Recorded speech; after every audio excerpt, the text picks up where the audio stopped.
I like to shoot from the hip. I don't do like super in-depth market research in regards to like I try to understand the market, but I'm not doing like focus groups and I'm not having like a 5-month beta testing period. Like I build the fucking app and I put it on the market and I hope that it works. Yeah, it's pretty simple. Guys need help talking to girls. Yeah, everybody's exactly. trying to get girls. Huge market.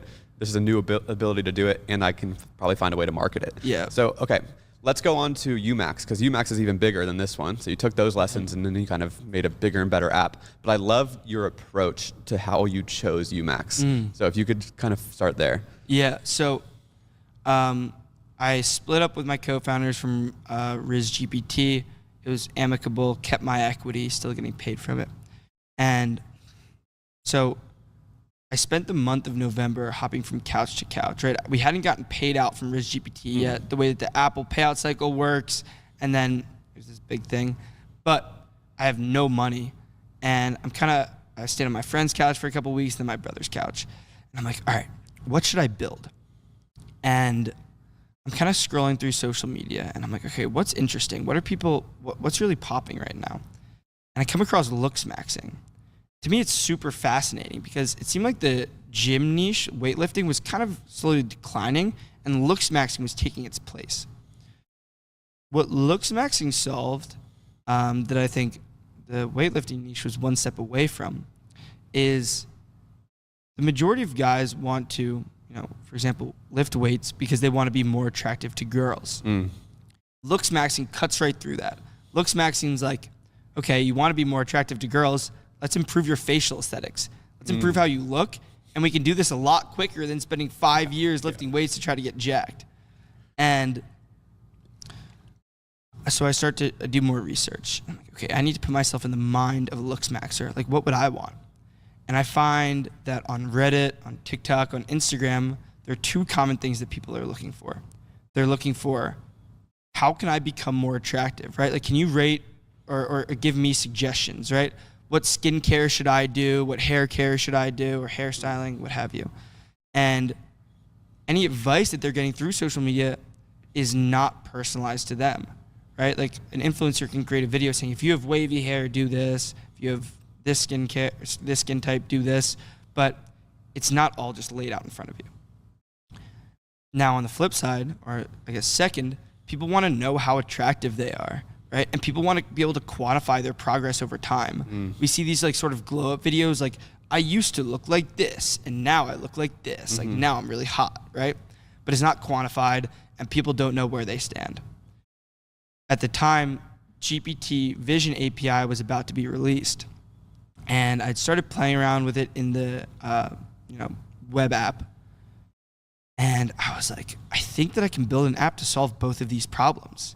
So I'm uploading pictures of myself and friends and playing around, figuring out how to make it work.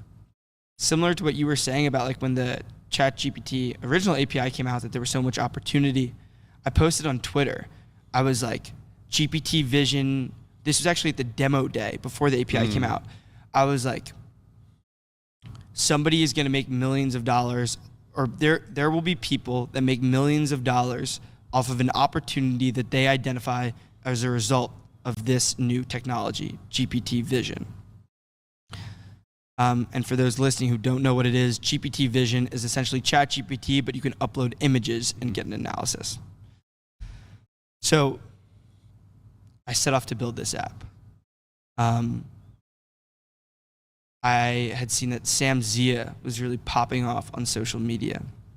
And I was like, I think because this community is so tight-knit, I think that having someone who's really at the forefront is going to confer a lot of value here. And I'd seen Sam in one of Lucas Pachter's podcasts. I was like, I think that this kid's smart. He's a hustler. I think that he would be a great partner. So I brought on him and my older brother. And that was kind of the start of UMax. Is he like an influencer or something? Yeah, Sam is a looks maxing influencer. Gotcha. There's kind of like the big three in the looks maxing space. It's like Kay Shami, Dylan Latham, and Sam Zia. How many followers do they have typically? I think all of those guys each have a few million across platforms. And each video they're posting is getting how many views, you think? Yeah, so Sam at the time only had like 200,000 on TikTok, but he was getting like million plus views a video. And he's teaching people like mewing or like how to like It's put your like face in ice water. exactly. Yeah. It's like, here's how to tighten your facial skin or like sharpen your jawline. Yeah. That's so interesting. So you saw that was like it was a trending topic on social media. The content was getting a lot of views. And so you saw that this was like a new up and coming thing that there's no infrastructure to be built for this yet, but it's getting really popular. And then simultaneously you saw a new ChatGPT Vision, which you could upload a picture of your face and it could analyze your face. Yeah, it was like market X new technology. Timing was perfect. Looks maxing was just starting to really become popular. Look at like the Google Trends, it's like steadily increasing at this point, like November, December of 2023. GPT Vision had just came out. There's nothing like it on the market. Llama 3 just wasn't as good. Yeah. And in order to build something like this in the past, you would have to, like, you can use facial landmark detection, but that can only get you so far. To get the real in-depth analysis, you would have to train a custom ML vision model that could cost anywhere from $50,000 to $100,000 with no guarantee of having a high quality output. Whereas we could test this in real time for less than $0.01 an image. Gotcha. And so that is so fascinating. So that's how you chose to make this app. Yes. What is the revenue for UMax right now? Yeah. So first month, we did about $100,000 in revenue. That's insane, dude. Second month, we did about $200,000 in revenue. And then that's when we went viral. And since then, we've been doing like over $500,000 a month. So I think now we're at a little bit over like 5 million. Oh my God. Or excuse me, sorry. We're at a little bit over 3 million. Yeah. But 5 million for your career, I see what you're And saying. it'll be over 5 million in 2024 for UMax. That's insane. Okay, so you had the idea. That's how you built it. That's why you wanted to build it. How did you approach building this differently than Yeah, so this one, UMax was a little bit more complicated. We actually built it decent from the start. We had a user table. We had some level of authentication. That's crazy you didn't have a user table. Yeah. Risk GPT. Pretty similar, honestly. This time we Swift used again? Yeah, Swift UI, AWS backend. I was passing the images through an REST API as like base 64 encoded, which like definitely is not best practice. Moved to pre-signed URLs after that. Did you build it? Yeah, I built it. So whereas ChatGPT wrote like 95% of the code for RIS-GPT, maybe it wrote like 90% for UMax. It maybe took about a month again to build. Could you break down like what your thought process was for like what features you're building? Can you explain what the features are and like what the user flow is right now? Yeah. So I originally had started a series when I first started building it where I was going to document my building in public. Yeah. And then very shortly thereafter, I was like, this is a waste of time. Now, I do have some of the videos. I think one of them is on my Twitter. If you want to like scroll down to a few months ago, you can find it. I think that disconnecting early on is very valuable. I spent a pretty unbelievable amount of time just walking in the woods, like no phone and nothing, just thinking through like all the different ways that I can actualize this sort of vision that I have. And so this is where I think like really tuning in to your own conscious and subconscious and your thoughts about the space is extremely valuable, right? Kind of set your general trajectory and then build fast, right? So I figured out, I'm like, okay, we're gonna do the ratings, we're gonna give the recommendations. And I'm thinking about how I want the flow to look, general UX, and I'm just doing this all in my head, right? And then once it starts to come together and the vision becomes clear, I think another important thing here is like any project that I've worked on that has had real success, as I think through it, I become more and more confident about the probability of success. Anytime that I've become less and less confident, it generally doesn't work out. If as you start to think through it, you become more confident, I think that that's an indication that you're onto something. So it starts to become clear. I start to mock up the designs in Figma, playing around, getting some advice from friends, input, and the big thing here is like I want to make it as simple as possible, give people what they're looking for as quickly as I can. What are they looking for?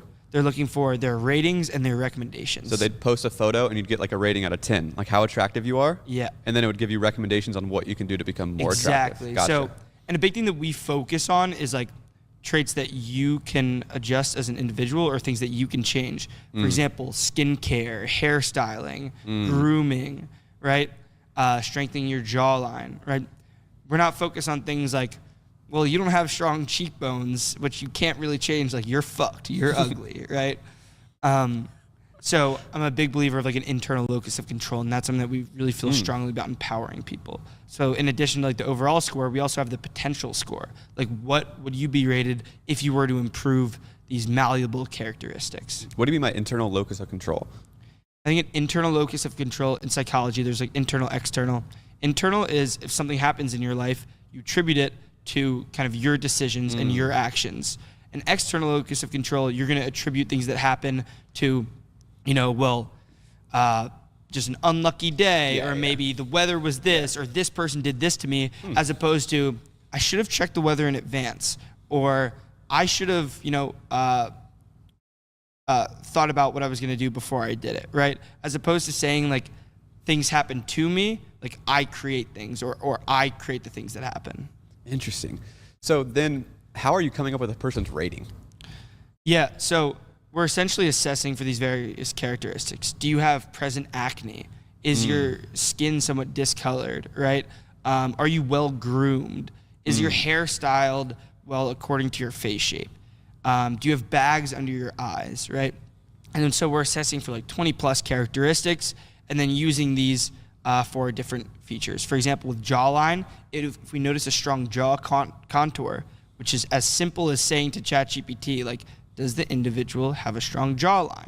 And then you give a little bit more explanation to improve accuracy. So if you don't have a strong jawline, that'll decrease your jawline score, right? So is it like, so you can like tell ChatGPT to identify these set variables in someone's facial, like if they have acne, if they have a strong jawline, whatever it is, contour lines. And then are you just basically saying if they have one of these, deduct a point or something like that? Yeah, pretty much. It's like, and then you're setting a baseline. It's primarily classification. Yeah. Because it doesn't do a very good job at quantification. If you tell it, give me a jawline score, it'll be like 70. Someone else 70. Yeah. Someone else, whereas if you classify and then use that to adjust the, quantified output. Saying that like the highest, if they have none of these, highest score would be a 10 basically. Yeah, exactly. That makes a lot of sense. Then deduct points. Exactly. That's so interesting. And then you basically, what does the app do from there once they have that score? So it's basically setting that baseline. So and then you're trying to get them to a goal. Yeah, exactly. And then along with these classifications, for example, if the jawline isn't strong, we'll give some recommendations.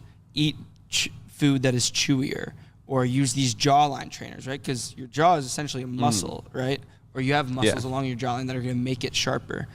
Or lose weight, right? If the individual appears to be overweight, that sort of thing. Interesting. And the recommendations that we give are very straightforward. Like the majority of the recommendations, if you look at it for any individual component, is like eat healthier, work out, wash your face, right? We are not giving things that are like really out there, but we feel strongly about helping teach people to take care of themselves better.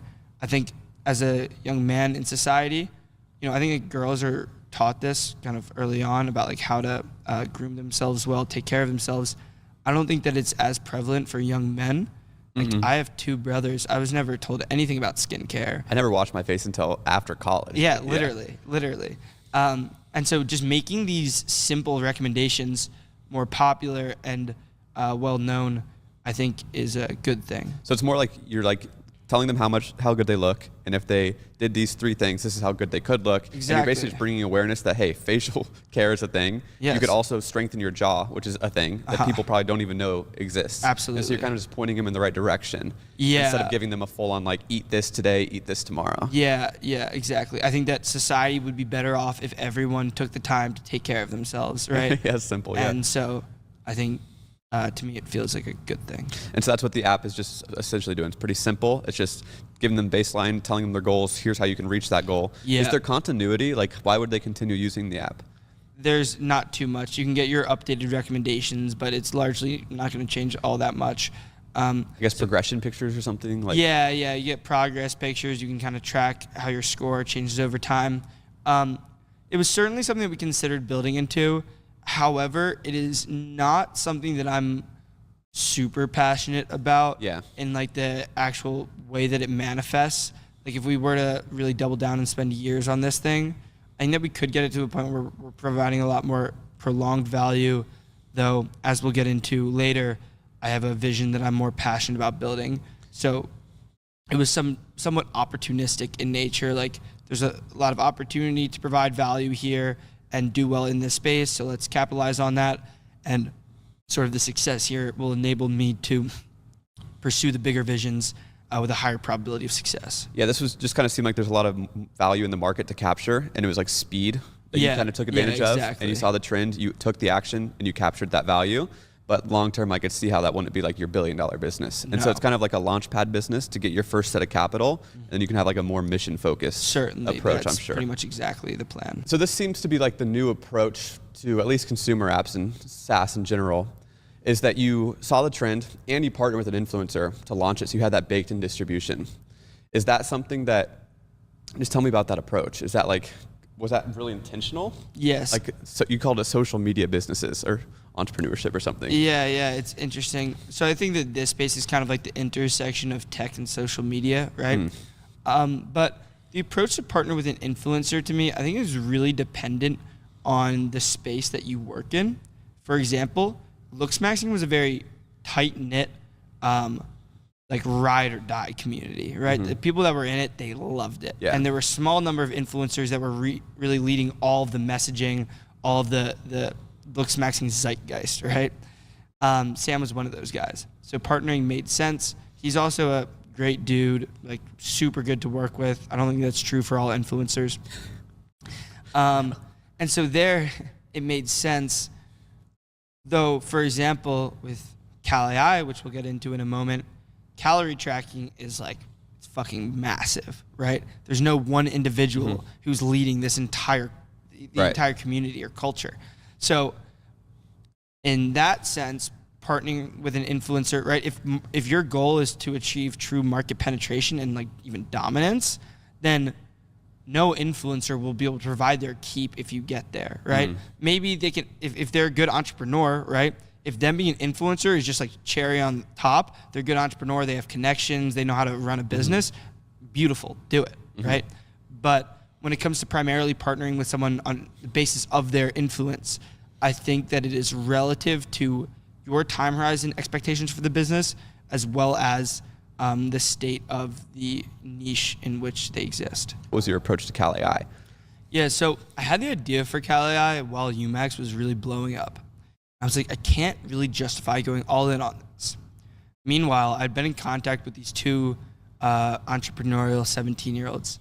They're unbelievably cracked for their age. Just so smart, so mature, technical skills, what have you. They hadn't had like major successes. One of them, Zach, had for his age, a major success, right? He had sold a website that he got like millions of users on for like $100,000, right? But they were new to the app space and they were really interested in it. And so I hit them up and I'm like, yo, I think that we can run this playbook that I have for mobile apps for a calorie tracking app. That said, I just need you guys to understand that my number one priority right now is UMax. I'm going to give you guys the playbook, capital, and to some extent take y'all under my wing, and we'll go even split on this. You guys are running it. I'll essentially serve as a resource for y'all. And they were like, bet, let's do it. So I had the initial idea, the designs, and the playbook, and then they built it. They got the social media train running, what have you. And Cal.ai has been doing so well, I think in large part due to how well these kids have executed. We've done over $300,000 in the past month, so we're at I think like 3 million ARR right now, because not all of that is recurring, right? And now the play here is within this kind of like team, we're building out new applications, leveraging the infrastructure that we have through designers, social media marketers, etc. And over the course of the next couple of months, I'm really helping to kind of ensure that we have a well-oiled machine here and going to continue to push the ball forward on this as I gear up for my next big play, or I guess my biggest play now, which will be Apex. I know that I could continue building apps, and I think I could do like 20 million in revenue minimum next year if I'm all in on just building these sort of consumer apps. Now, I don't want to be someone who maximizes for money, right? That I don't view that as a fun way to live life, right? I think that to me seems like actually really depressing, where it's just all about how can I make more money, as opposed to doing things that you care about. And the vision behind Apex is something I really do care about. I agree 100%, but I think you have to make your first taste of money to like, it has to be a conscious choice after you make the money to then be taken seriously. It's a lot easier to pursue the grand visions when you have the safety net, right? I didn't have the safety net before, now I do. Yeah, it's like the Launchpad business. You need money to take the bigger swings too. So Elon Musk did Zip2 before he did PayPal, right? And did PayPal before he did Tesla and SpaceX. So I want to ask one more question on Cal AI. First off, so for anyone listening, they're going to think you're crazy for switching from a company that's making $500K a month. But I assume there's a problem with like retaining people, getting people to, like the LTVs probably isn't like years down the line. I assume there was kind of a trend that you hopped on, and so like the market's not growing at the same. There's other competitors, so there's maturity, and it's going to cash flow and it'll exist. But for you to take bigger swings where you want to be, like I'm sure you want to be like an Elon Musk level entrepreneur, essentially, right? And build a mission. That app is not going to get you there. And so when you have a bigger vision with a mission, it makes sense to just, you're still contributing what you contribute. You kind of built the machine so it's running itself. It's a business.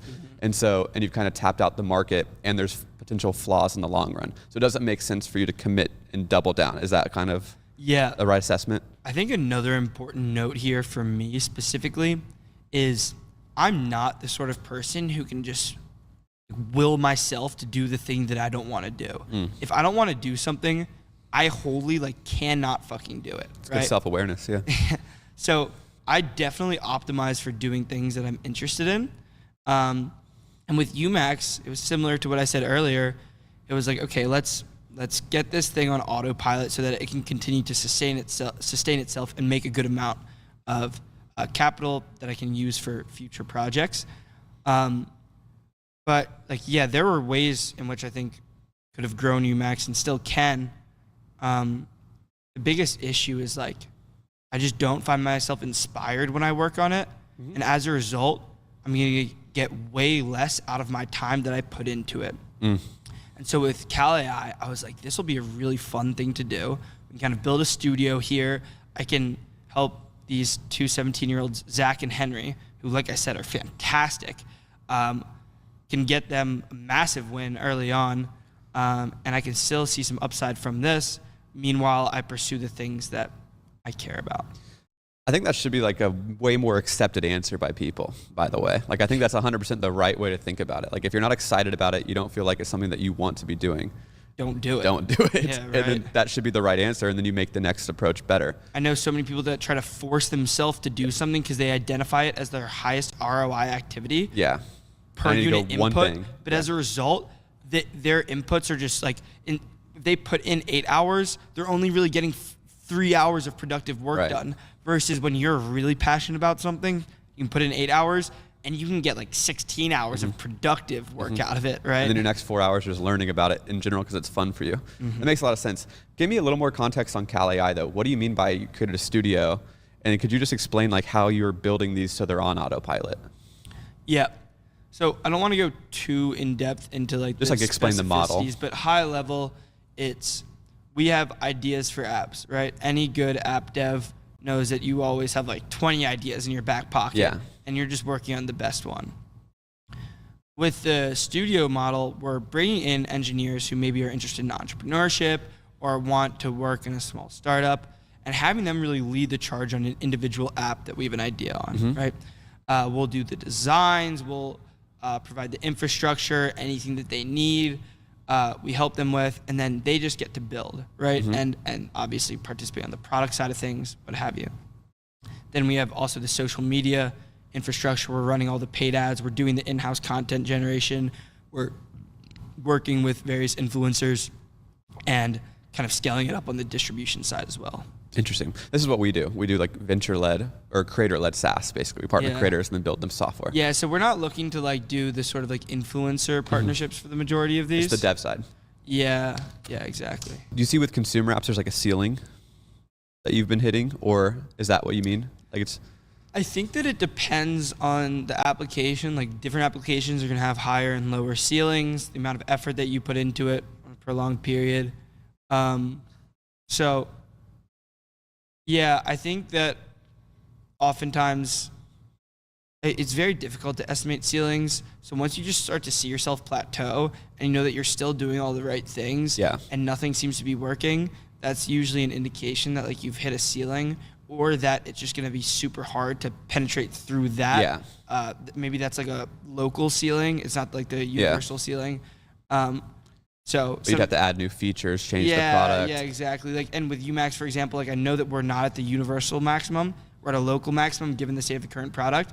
Now, in order to break beyond that, it's just going to take time, effort, attention that I don't want to put into it. Passion. Exactly. It will take passion, and I don't have the necessary passion. That's good. That's great self-awareness, though, to be honest. Okay, so one last thing on this. You said that you got CaliAI to a really good start really quickly. Could you just explain like what the process is? Because you're kind of so refined now, like just like objectively, like step 1, step 2, step 3, like, okay, have an app idea, see trending in the market, have developer. You said social media manager or something like that. Could you just explain from your perspective, like how you like break down the roles and pieces you need to scale like that? Yeah. I think that there are a lot of people in this sort of like utility app space, as I describe it, tool apps, that are doing it all themselves. I think a distribution of responsibility across team members is very valuable. I think that generally you'll see like greater than 2x outcome when you have 2 highly skilled people working on the same thing, so long as the ceiling isn't like super low. And so that I think is a key component of success here. It's like someone takes lead of engineering, someone takes lead on design, product, app store, etc. Someone takes the lead on marketing. And then from there, within the context of each individual role, I think that the consumer app space, probably more so than any space, is just like rapid iteration. You iterate on your distribution strategy, you iterate on different designs, on different engineering styles, etc. And because you can do it so fast and in real time, like if you have an e-com product, for example, you have to wait for the new samples, and then like there's just a few lot of waiting. Few weeks go by before you can change anything at all. Whereas with software, you can just, and so I think you apply that to every sector of your business, and yeah, that's really what has worked for us. So it's literally just like have an idea, get the design, have a developer, everyone owns their role, have a marketer, and the marketer's just pounding outreach, cutting deals. It's like some apps, it's going to be paid platform ads. Some apps, it's going to be influencers. Some apps, it's going to be internal UGC, right? I know people that succeed with each of the above strategies. I think influencer strategy is the hardest to crack from what I've seen, to be honest. But that's the one that has worked for me. There's so much subjectivity to which creator you work with, right? And like the density of their audience. The majority of people are not going to be able to run, like they're going to run influencer promos and they're just going to be unprofitable. They're going to take the first person that says yes. They're going to say 5,000 followers, 10,000 views, this should work, without really understanding how loyal their audience is. Yeah.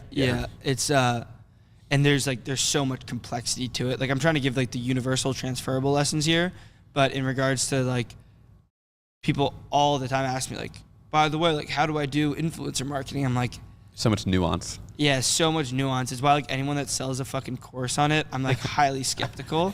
I'm like, DM people. To think that there's some universal strategy it's just like it's not how it works. It's you have to iterate. All right, now let's talk about the big vision, okay? Because you're young, in your early 20s still, had multiple $1 million consumer apps in the last 2 years, and now you seem to be taking the big swing. Yep. Explain your thought process behind this. So I describe Apex as an all-in-one self-actualization ecosystem. Self-improvement, self-actualization, similar, but kind of came to this realization that we're more focused on actualization. So I think to provide the proper context here, we can go all the way back to kind of ancient philosophy. A lot of ancient philosophy was very focused on practical wisdom. The Stoics were really big on this. Philosophy is valuable to the extent with which it is applicable in your own life. Stoics focused a lot on developing your internal character, virtue, and what it meant to live a good life. Now, nowadays, when we hear the term philosophy, we think of this sort of like study of the metaphysical, abstract, like, I think, therefore I am. I think that was Descartes. And it's like this just doesn't mean anything to the average person, right? And so we hear philosophy and we're like, this is very academic in nature, no application to me. I think that ancient philosophy is more similar to self-improvement, as we know the term now, than modern philosophy. Now, if we look at how self-improvement is characterized, it's almost like this weird voodoo term where it's like self-improvement. Like, what does that really mean? Because on social media, we see people lifting weights just so that they can get jacked and impress girls and guys and be high status, right? And we see people talking about entrepreneurship of like, you just need to make 10K a month, bro, to escape the matrix. And now you can buy your Rollie, right? Or live in Miami. And I think that we see this across a lot of different domains of self-improvement on social media. I think a better alternative world is like, let's work out and eat well so that we can be healthy, feel good, think more clearly, live a better life. Let's pursue entrepreneurship or learning or whatever it may be so that we can contribute to the world and orient our own life in a way that we can live by our own terms and not fall into these like mimetic desires that we see on social media. You want to explain what mimetic desire is? That's pretty core. Yeah. A mimetic desire is essentially you're mimicking the desires of other people, right? We do it all the time, I think more so than we realize.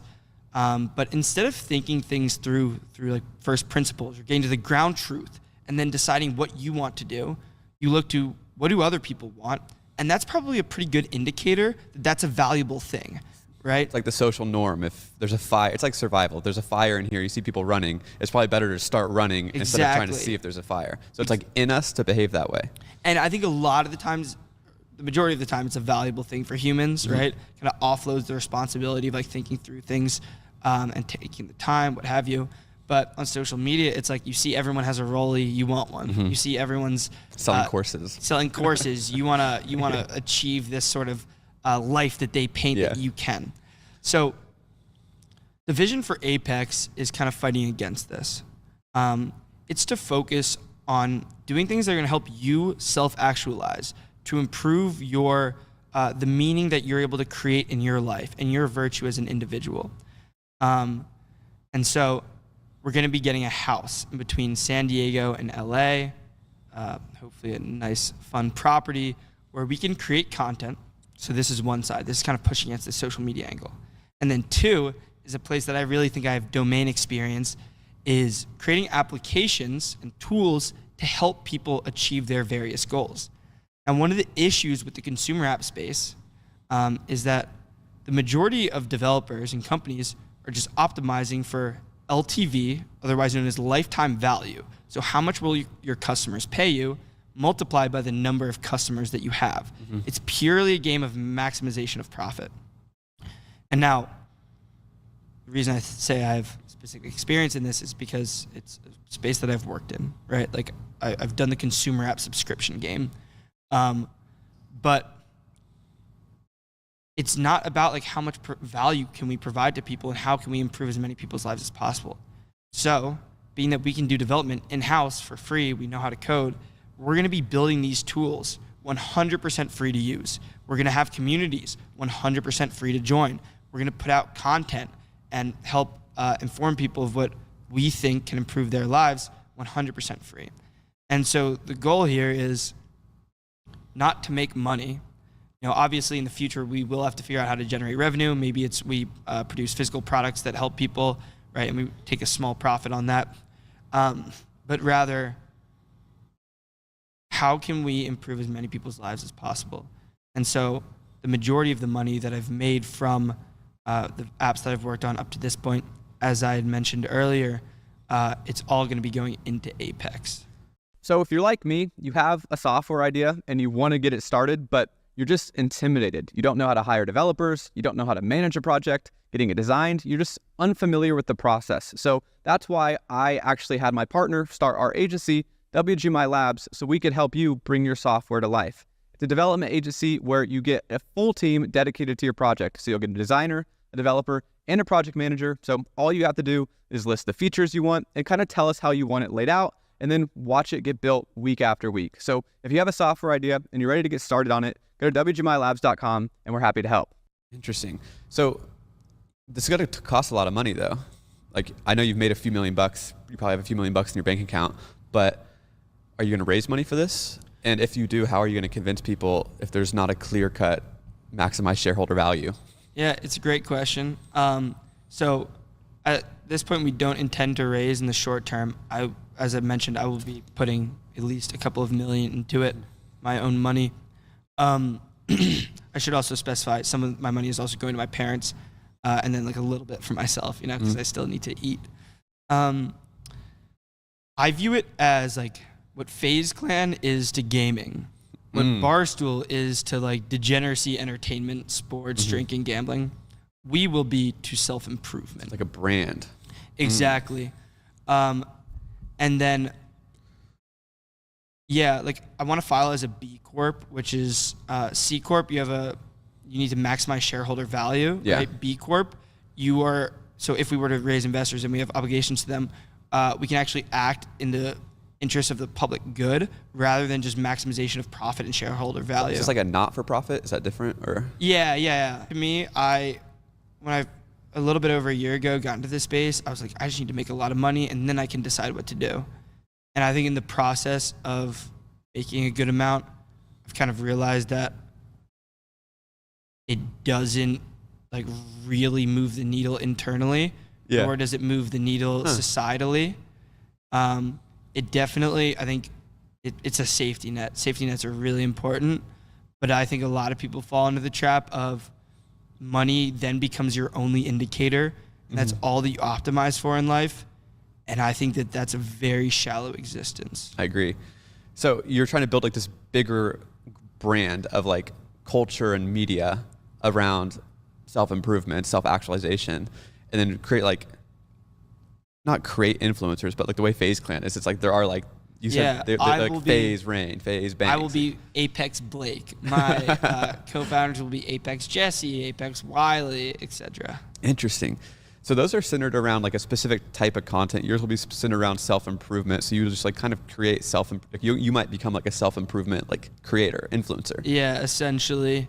And I think another important note here is I think that in the self-improvement space, something that can be somewhat isolating is that you have all these creators like Brian Johnson, for example. And like, to be clear, I always respect people that are pushing the extreme of anything. I think that's actually really cool. But it's isolating. It's like you can never drink alcohol and never have fun. And you need to do or like Andrew Huberman, like your 3-hour routine when you wake up to optimize and biohack for the day. And it's like, okay, it's cool. I think that we should all engage in healthy habits. But it can make you neurotic. Like I had gotten pretty deep into biohacking. I actually had a company that I started that was kind of in line with the original Apex vision very briefly a couple of years ago called OptiSci. Optimize science, right?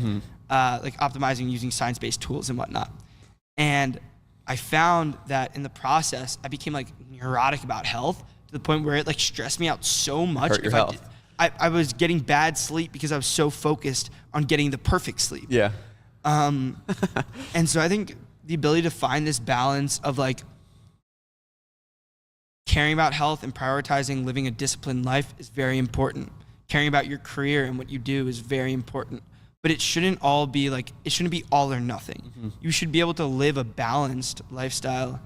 Okay, I'm very curious. Now I'm observing this since you're telling me firsthand. It seems like your first app was like you partner with influencers, like you pay them like $50 for a plug. Then your second app, you actually equity partner with the top creator. And now it seems like you're going for a much bigger vision, and so you're trying to create the creators. Trying to be the creator. Yeah, you're trying to build like a whole media engine over time. Yeah. First, and then you'll figure out the monetization second. Yeah, exactly. I think FaZe Clan, for example, here, people might be like, okay, you referenced FaZe Clan. They blew up. Yeah, great, to like $2 billion valuation. And then they just got acquired for like 40 million or whatever it was recently. Like they crashed because they weren't able to build a business behind it. Somewhat similar to Barstool. They got acquired by Penn Gambling or whatever it is for this big valuation. And then Dave Portnoy bought it back for a penny, right? And so this is where I think that they're very good counterpoints. This is where I have conviction that it won't happen to us because I believe that we are businessmen first, creators second, and we're going to learn the creator side. And that I think that we will be able to figure out the business model such that it enables us to continue to provide value. I think to that'll people. be the easy part for you guys. Yeah. Yeah, you guys have that part down. The problem with FaZe, I was like in that community, so I've seen the come up from the start. My whole goal is to buy a Counter-Strike team, so I love esports. But they just basically were so focused on the content, trick shotting, building the community. They were the first like vloggers in of them time, but they just let the wrong people in. And those people just followed maximize shareholder value, get a biggest valuation and exit. And Barstool was a little different. They were just like a funnel for a gambling company at the end of the day. It's true.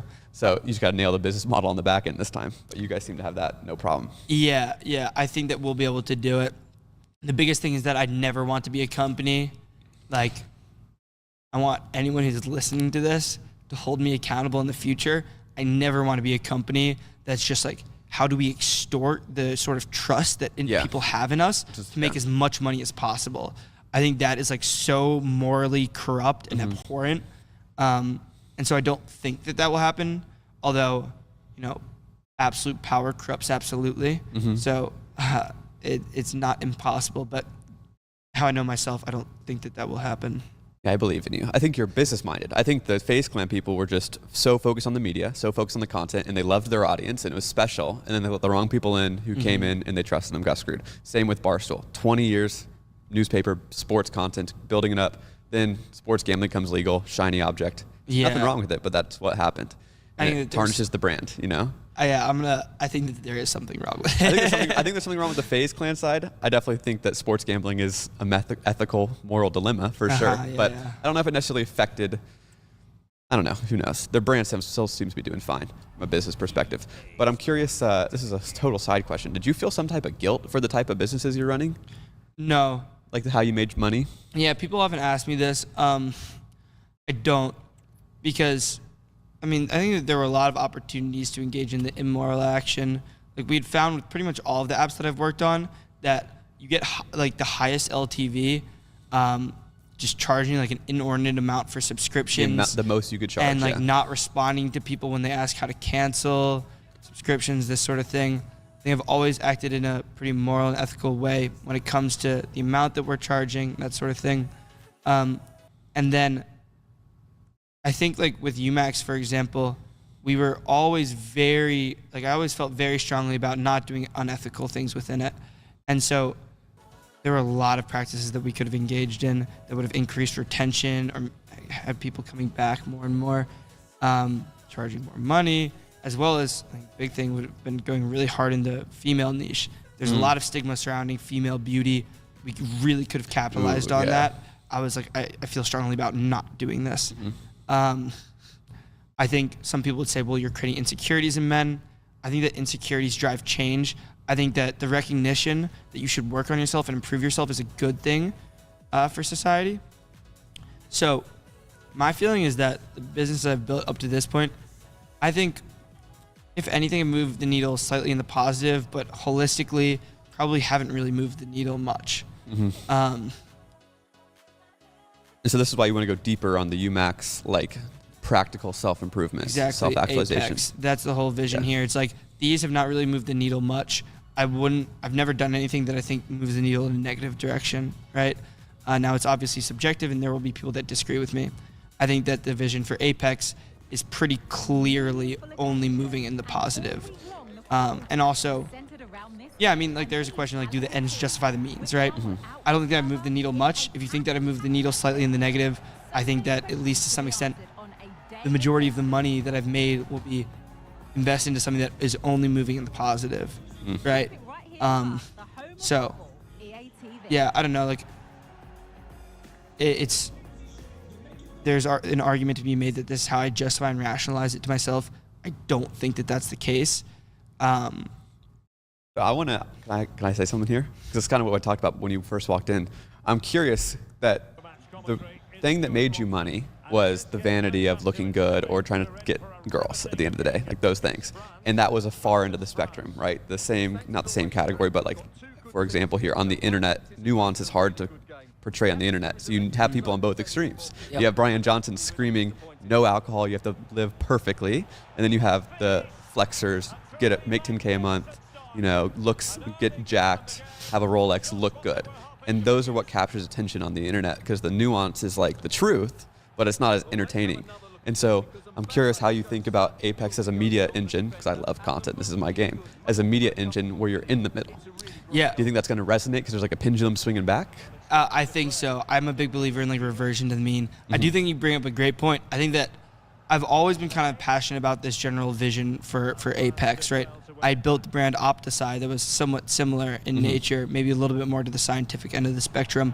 But I think that the time that I've spent in this space has really enlightened me and opened my eyes to the fact that I don't think that a lot of this is like extremely bad for society, the messaging that exists, but I know that it's not good, right? So the sort of apps that I've worked on, the messaging that currently exists on social media. And I do think that there's some that's worse, some that's better, what have you. Talking about yours? Well, I'm talking about the messaging of like just make as much money as possible. Oh, yeah, right? yeah. I think that like that is a little bit worse than like what we do with UMax, which is like take Dude, you're care doing of your nothing wrong. face. You're doing great stuff. I don't think you should feel guilt there at all. Yeah. So, anyways, now that said, I'm a big believer in reversion to the mean. I think that the mean here is actually how like the majority of people that I know that are living good, disciplined lives live, right? They go out on occasion, right? They're not afraid to have a beer, right? Like the scientific end would say that you can't. They also don't only prioritize the maximization of money. They do things that they care about. They enjoy their work. They prioritize giving back, right? And I think that social media often sensationalizes stuff, right? And so there's the argument that like maybe we're not going to do that well on social media because we're not pushing a sensational narrative. However, I think that the truth at least should win out here. And I think that pushing this narrative will resonate with a lot of people that are kind of sick of the all in on one end. What will your content look like? Because I feel like the benefit of Andrew Huberman and Brian Johnson is like at least you know where the North Star is. And so you know like, okay, this is the right way to do it. I'm going to not do it every day only, but I will implement this every once in a while. So it kind of cuts out the like, so, does that make sense? Yeah, I think that oftentimes you can build a really strong community just taking an opposition to very prevalent or popular. Yeah, the antithesis, yeah. Yeah, the antithesis. So, I mean, not that I'm trying to replicate these people individually, but just as some examples, like Jordan Peterson, right? He is going against the sort of like liberal woke agenda, what have you. Donald Trump is like drain the swamp, right? And I think here we're like cut the bullshit on social media, right? Like let's actually let's do things that are going to make us feel and live a more meaningful life rather than just doing the like I mentioned, sensationalized thing. Just make money just because money's fucking sick and get jacked because getting jacked is sick, right? Let's prioritize self-actualization because this matters more than any sort of like quantitative materialistic metric that we're currently seeing. And so your plan here is to build the biggest media engine you can possible by spreading the right message to attract the right people. And so you're buying this big house or renting this big house in California to basically make it a content house, like the old Phase house in a way. Yes, exactly. And the sort of person that we're looking for is the sort of person who maybe feels lost and feels like they haven't been super disciplined, or maybe social media has led them astray and they're feeling like maybe they're not all that they can be. And I think that we can provide a message and sort of philosophical framework to help them achieve what they want to achieve and have that internal feeling that they're doing the right thing. I have a number of friends that are working like pretty normal jobs and maybe they're doing like really good things for the world, right? And but they just feel like so insignificant because they see this shit online about kids their age that are making so much money. And I'm like, I promise you, life is not that much fucking better on this other side, especially when all you're prioritizing is money. You're looking up at these guys, but like, they've got it made. But then these guys are just looking up and like, they've got it made, right? And there's no peace anywhere. And instead of looking at people being like, this is a very virtuous person who does good by their community and lives a fulfilling life, it's like we just have this shiny object syndrome, where we're just like, just one more fucking, doubling my income, then I'll be happy. And it's just not the case. Yeah, I think at least in my friend group out here, everyone has reverted back to the mean. We all made our first million at 23, 24, maybe a little earlier, lived out all those social media projections, very insecure. There's a deep driver of that. Then went through like a dark phase of like spirituality, of like feeling empty, and then completely reverting back on our own. It's like an internal path. I can't tell if that's like naturally baked into us or if that's just the circumstances we're being put in because of social media. Reversion to the mean. Yeah, we all revert back to the mean of how you're actually supposed to live. But you were doing mimetic desire. Once you had that money, you were just doing what you saw you're supposed to do once you make money. And then you come back. The danger here is that like, I don't think like, the reality is that the majority of people that want to try to like make the millions aren't going to be able to. And as a result, there will be a tendency to go through life like feeling as if they didn't achieve all that they could, not knowing that like even making like a bunch of money when you're just looking for the pursuit of money isn't gonna provide a fulfilling life, right? Like if you could just push this message of like, it's not as cool as you think it is. Do the things that are gonna make you happy on a day-to-day basis. Do the things that are gonna help you provide for your community, be a good friend, be a good family member, work out to feel healthy and feel empowered. Like, that is a good life, at least to me. I am so torn on this advice. So I would love to hear your perspective because you're in it too. Because it's like, it's so hard because I made a lot of money, but not doing something that I was like deeply passionate about. It's what drove me. And then that money gave me the ability to not have to work, to self-reflect, and then now be like more like spiritual in what I pursue. And that has directly affected how much money I make. Like I'm like scared to make money. Not scared, but like I don't like push hard. And so it's like, did I get complacent because I made the money? And then I went on also a spiritual journey. And now is that a new excuse to not like be a savage business guy? It's like a whole mind fuck at both sides. And so it's like, then do you give the advice? But now I'm happy and I'm working on a business. I make a lot of money and I'm happy with what I do. I'm passionate about it. But then do I give that advice to the 21-year-old version of myself? So, yeah, I think it's a great point. I think about things from like the macro perspective, not just you as an individual, right? Because you are not the same as the next person. Without a doubt. Right? Now, I like the idea that like we should do things where even if we fail, we come out on top, right? So, for example, it's like if you work on something, let's say you try to do OnlyFans management, right? You're trying to manage OnlyFans creators and you spend a year grinding at it. If you succeed, great, you come out with money, but it's like, at what cost? You're not going to feel good about the money that you made. You're not going to have gained like really valuable skills, right? Whereas if you fail, you come out with fucking nothing. It was a complete waste of time, and you still feel like shit, right? Now, flip this. If you pursue something that you care about, maybe you want to figure out how to, maybe it's in the STEM field, right? Maybe you want to develop some new open source software. Maybe you just want to build a software that's really valuable for people. Or you want to figure out how to produce a novel chemical. I don't know much about chemistry. Or it doesn't have to be STEM. It could be anything. Maybe you really care about pets, right? And you want to be a vet. Now, these are pursuits where, like, if you succeed, great. Maybe you make money, maybe fame, maybe notoriety. Maybe you just feel really good about what you did. In addition to the fact that it will have been a valuable pursuit because it's something that you care about, right? As opposed to the OnlyFans side, you succeed and do you don't think care that about it. this is Now, hold on real quick. Go ahead. If you fail in that pursuit, you will at least know that you spent your time pushing for something that you cared about to begin with, right? And so that's kind of how I view Apex too. I'm like, there are other things that could make me more money, or other things where I might have a higher probability of success. But even if I fail here, it will have been worth it because it's something that I really cared about to begin with.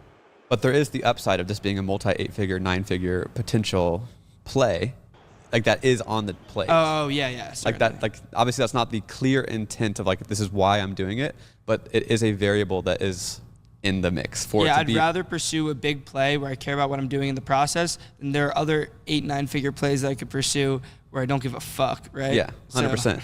Even though this one has a lower probability to success on paper to investors and whatever. And if I were to just 100% prioritize building consumer apps, juicing cash, that's just like, I don't know, uninteresting to me. This is a personal question that just came up as you were saying it. Do you think there are people that OnlyFans management could be their thing? Could be their genuine passion? Or do you think that's a literal, moral, ethical, like written in the universe that's not? I think that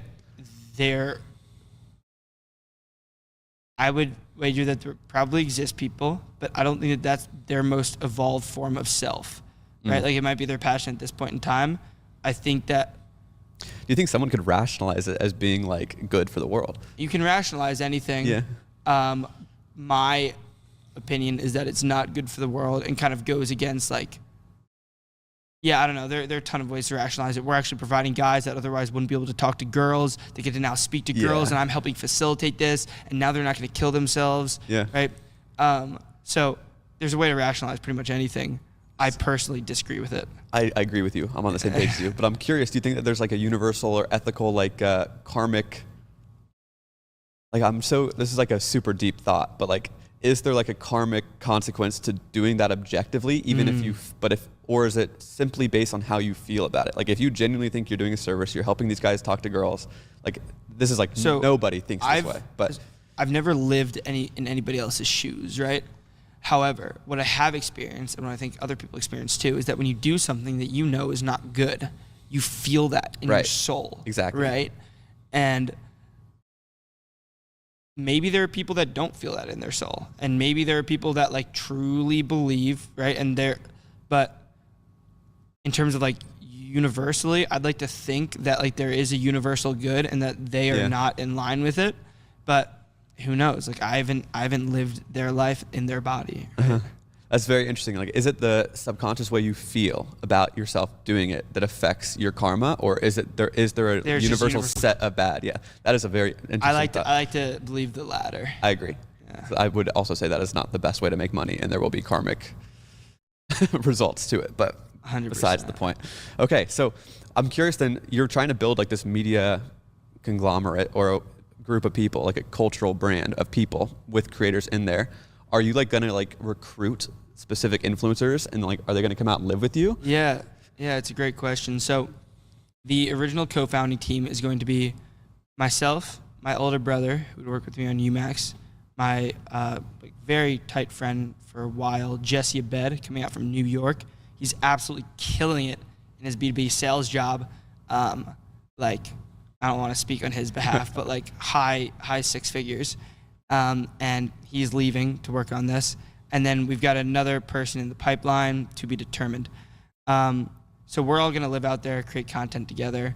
We'll make content on like, working out, like various, not just like weightlifting, but like running and doing cardio and doing, stretching, flexibility, etc. Things that are going to make your body feel good. And you feel who we got here? Anybody eating food that empowers you.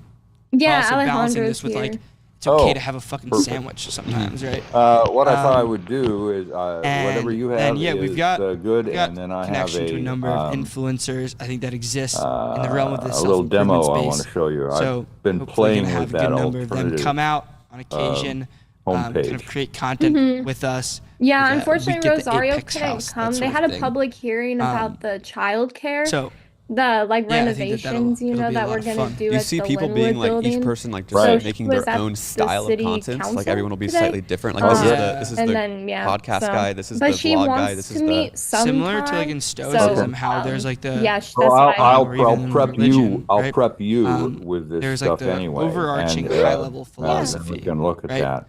And then So, do you have anything else in you regards wanna to start our with? own, I guess, practice of for it, like everyone's me gonna have their own personally, the form, only thing right? was Maybe I really like to like run article, and lift, like whereas the two someone else might photos, be you really know, into swimming, right? the blog post I did, how you mentioned there's another way you could show me. How I put the Okay, two photos. I remember doing it, but I don't remember the details. Do you remember which blog post it was? Yeah, it's a community transit one. There's Oh, two flyers and they're side by side, and then you mentioned yeah. about in the files and Here's what we can do. Um, open up, open up SiteMaker and share it with me.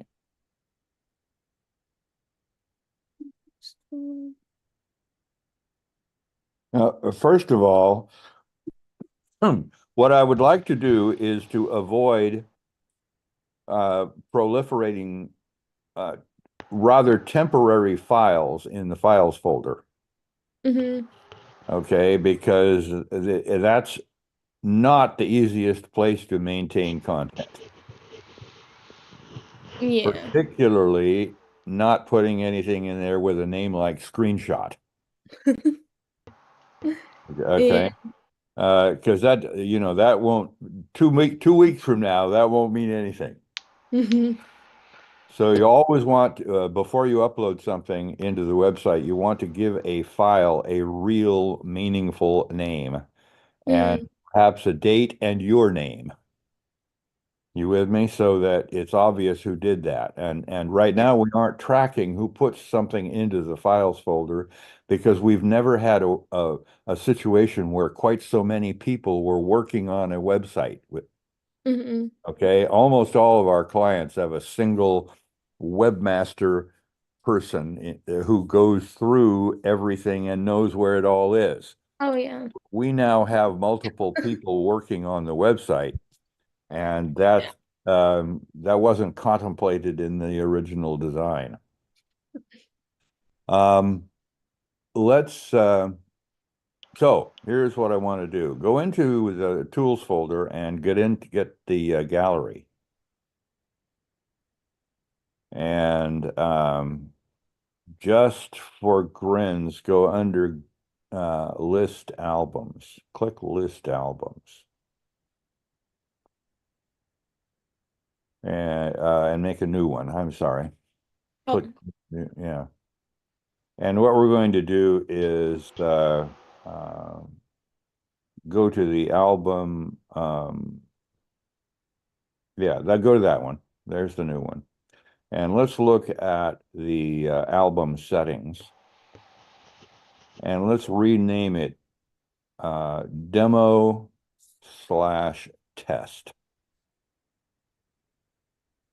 Okay, and we're going to leave it inactive for now. And let's save this. You'll notice that there is a delete icon over on the right-hand side. So we can either leave this to play with, or we can delete it when we're done. And I leave that to you.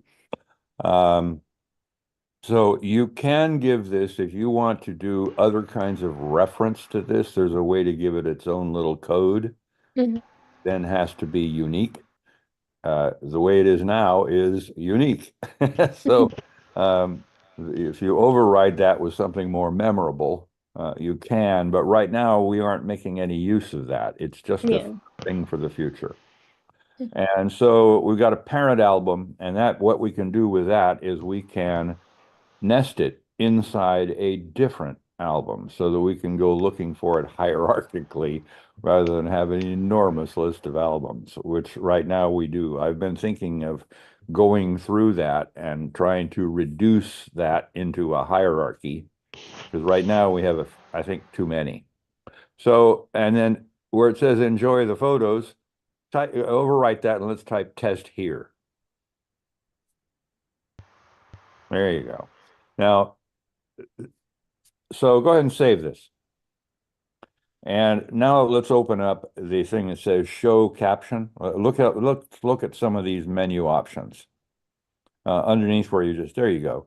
So you can, if you examine these, you'll see that you can make some choices. And most of these choices where it says use default, if you go up above and choose gallery settings Mhm. momentarily, these are the ways these things are set globally for the Letty album, for Letty Gallery. If you want to do them the same way throughout the system, you can leave them alone and just leave it as set default or choose default. Mm-hmm. And if you want to make an album be different in organization than the master, then you can control it. So let's go back to list albums and go back to our test. And go to album settings and see where it says upload image, Mm-hmm. fifth one down, pop that up. You see choose a file, and you can choose a file to be the icon for this thing. Mhm. So it's Yeah. not important if it's one that we're only testing with, but if this were public and you didn't have an image chosen, it displays that ugly black and white uh, Mm-hmm.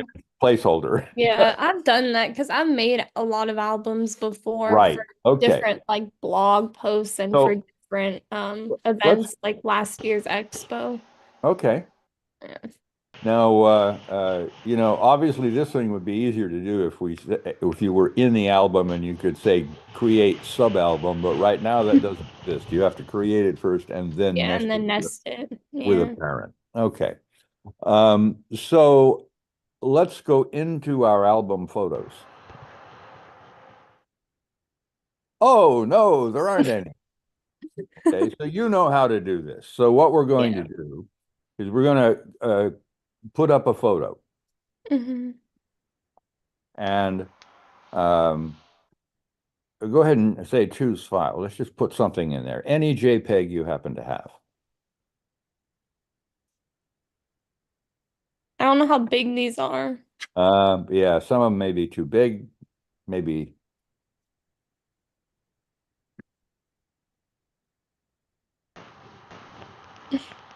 What I Oh, usually do is I keep a little folder of JPEGs that I want to throw up so I can that's use. really small, but it's a screenshot. Yeah. It's a PNG, but it's Any 165. screenshot's probably too big.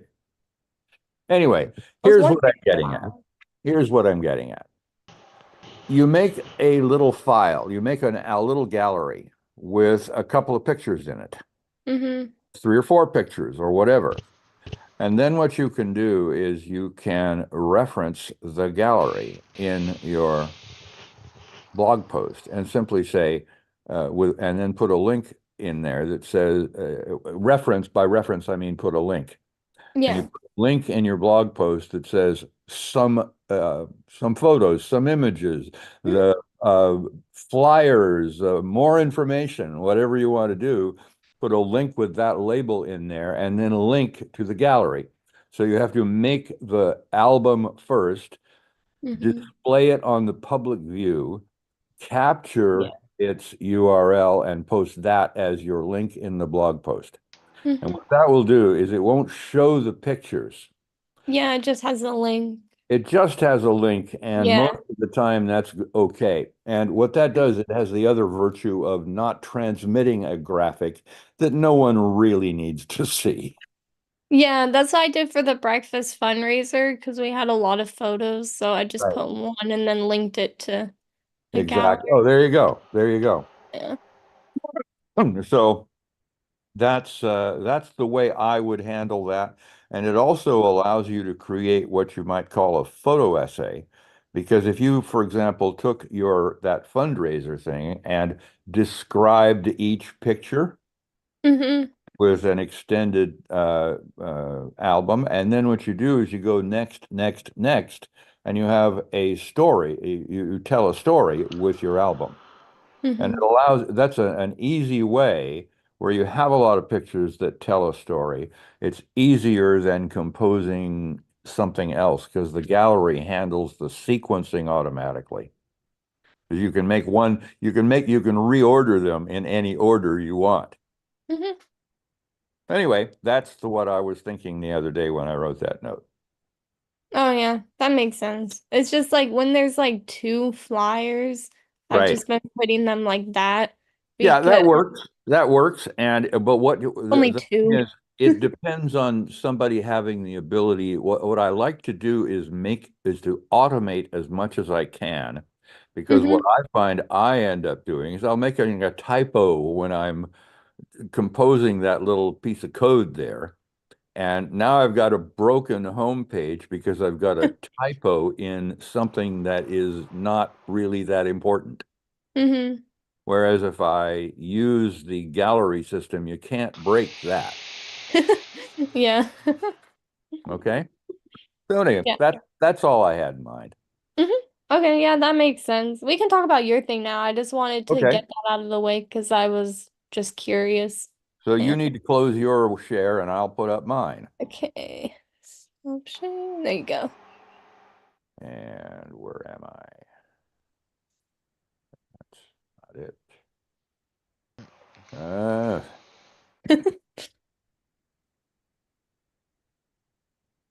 Okay, here's what I have in mind.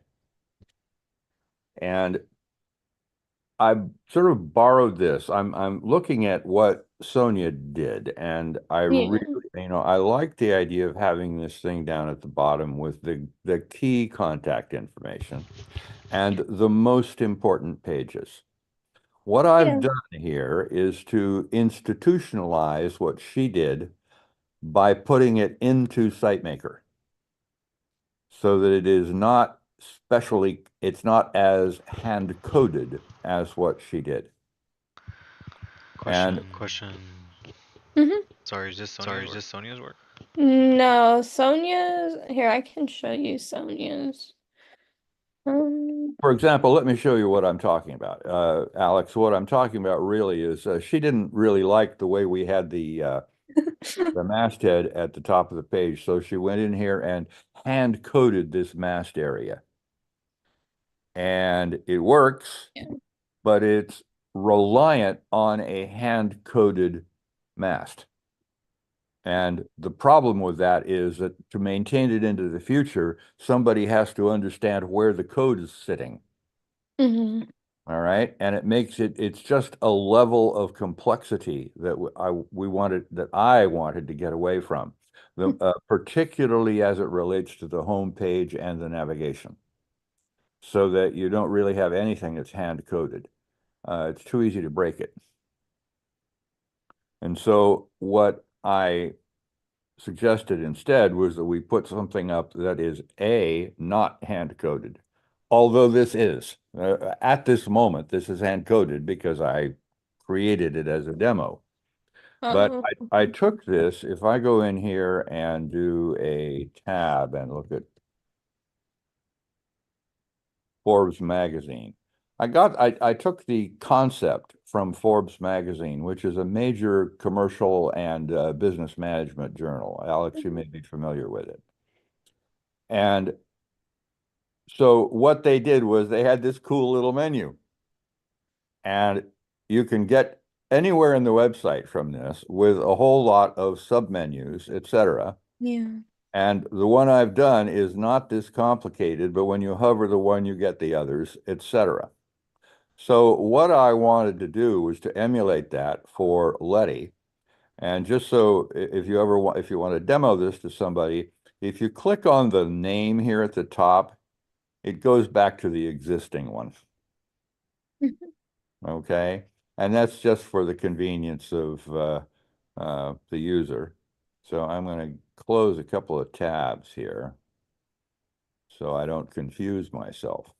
We've also got a thing here that says, what's this all about? Well, here's a description of Letty, as concise as I could make it. And if you want more, you go read the about page. Yeah. I could put a link here, and I probably will after responsibility, sort of stick it in here before the close thing and say more information, and it would go to the about page. The other thing I had, and I'm just going to close that. This goes to the languages page as it did before, and you'll notice it's just dropping it back into the existing website. There's nothing new here. And then as before, all these graphics will open the gallery, and here's all the pictures there are in the world. And I've got the same links to our sponsor base. And if I click on one of these, it opens up that sponsor. This, as you know, Serena, this is all in the gallery. Mhm. And then if you click the Learn More thing, it jumps out to their website. Mhm. And so the other thing I did was I wanted to pull everything into the immediate things, because most people who come to Letty have been here before. And so they're not looking to be explorers, they're looking to find out some specific information, in my opinion, based on watching this for 15 years. And so I've put at the top the 5 things that we really want people to know. All right. What's going on today or this week or this month in the newsletter? Most people who are new come looking for programs that we offer. And here are the 3 most important things going on at Letty right now. And then here's all the other ones. All right. And one of the things that oh, by the way, I didn't mean that to be so big. Okay. Here are some of the other ones and because that's something I just put in yesterday and I didn't finish. I'm embarrassed. All right. So if you click on leadership, it takes you right out to the leadership website. Yeah. Similarly, if you click on the security project, it takes you to that. And if you go to Bienestar, it takes you to Bienestar.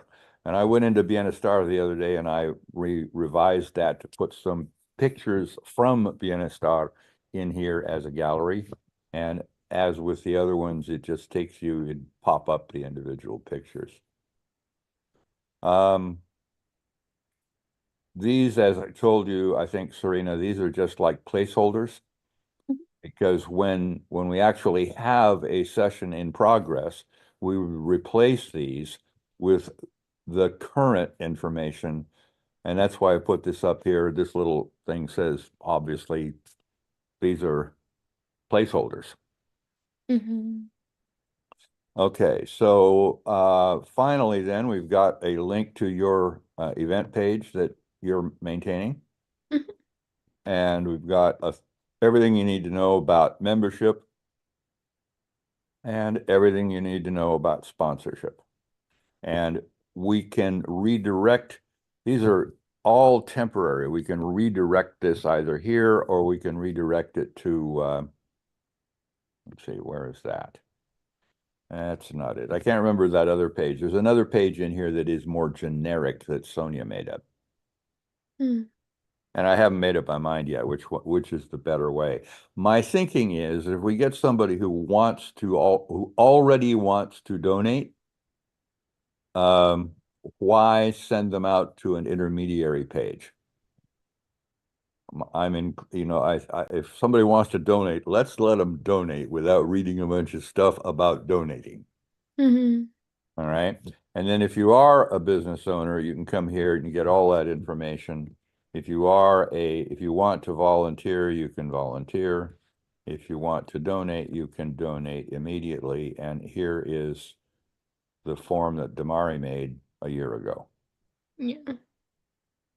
Or the final thing is if you're a PayPal person, you can jump down here and donate through PayPal. Mm-hmm. So everything you need to know is here. And that's about it. Then finally, I haven't taken this thing out here. Never mind the duplication. Yeah. I discovered when I looked at, let me go back and look at, I can no longer see Sonia's footer. Sonia had put all of our social media things into text links down here in the lower right in another column. And so I said, well, why do that when we probably we could feature that more prominently. So I featured it more prominently.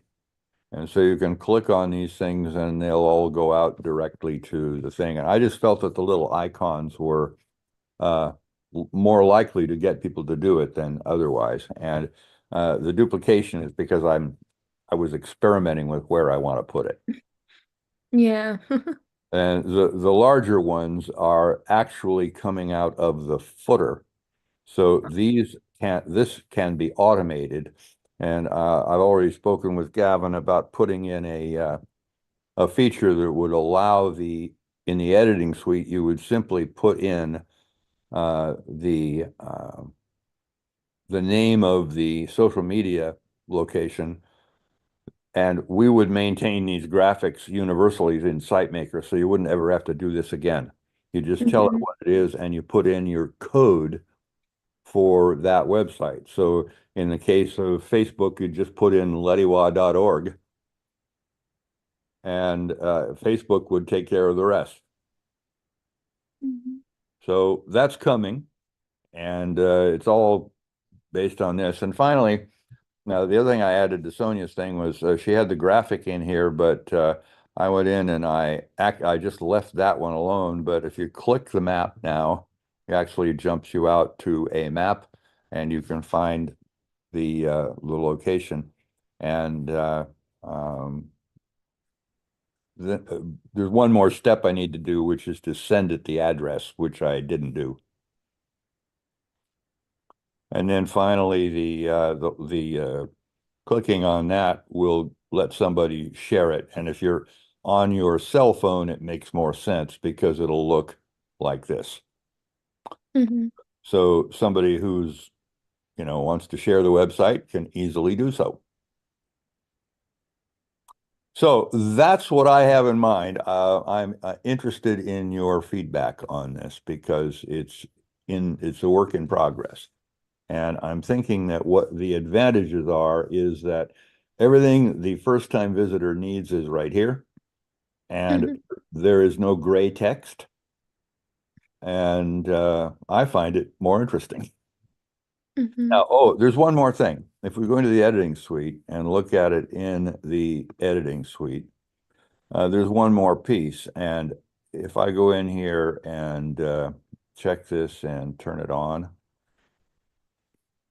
and preview, what it does is it puts a box at the top, and it's automatically the lead article of the blog. Oh, yeah. Yeah, so So like on the other homepage. like on the other homepage, if you have a temporary thing that you want to feature, it's already sitting there in a container, and you can. What I imagined doing is that in addition to this thing, we would maintain inside the container. We'd also maintain the what do I want to say? In addition to the blog post, you could have something like a flyer. You could have almost anything that you want to put in here as a big splashy thing at the top of the page. And that would give you a thing that would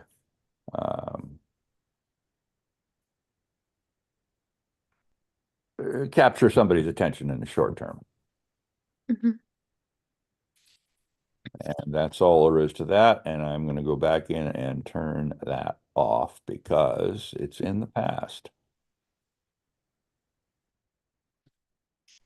And as with anything else, that inactive active thing allows you to maintain temporary content and keep replacing it whenever you want to. Yeah.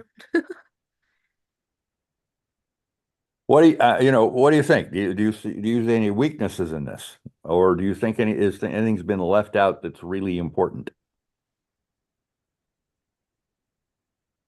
Give it some thought and tell me later.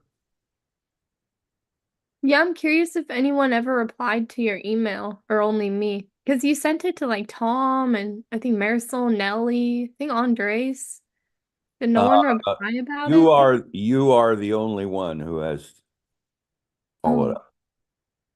And the interesting thing, I view these all as what I'm trying to always do with a home page is not have it constantly breaking. There's nothing worse. Right? So Yeah. if you think about this, everything in here comes from inside the website by reference. Oh, by the way, I didn't show you this. Oh, yeah, you didn't. Okay, isn't that cool? And Yeah, so, because that's like that Forbes thing. yeah, exactly. So all of these are All of these are active except for the classes and workshops. And what I intend to do with this is these will go wherever they are, and then all of Yeah. these go to where they really are. Here's the vocational school and, sponsorship. Oh, this is the one I was talking about. No, this is not sponsorship. So there's sponsorship. Here's the regular donate page. Here's how to become a member and why you should. All of that stuff. We've got the safety project, and we've got Bienestar coming off of here. So there's multiple ways, and some people are familiar, and this is particularly useful if we go to the development menu and go to the other view. I find this, I like it personally. Obviously I'm biased, but if you go here, you'll notice it responds nicely to the thing. And if you go to,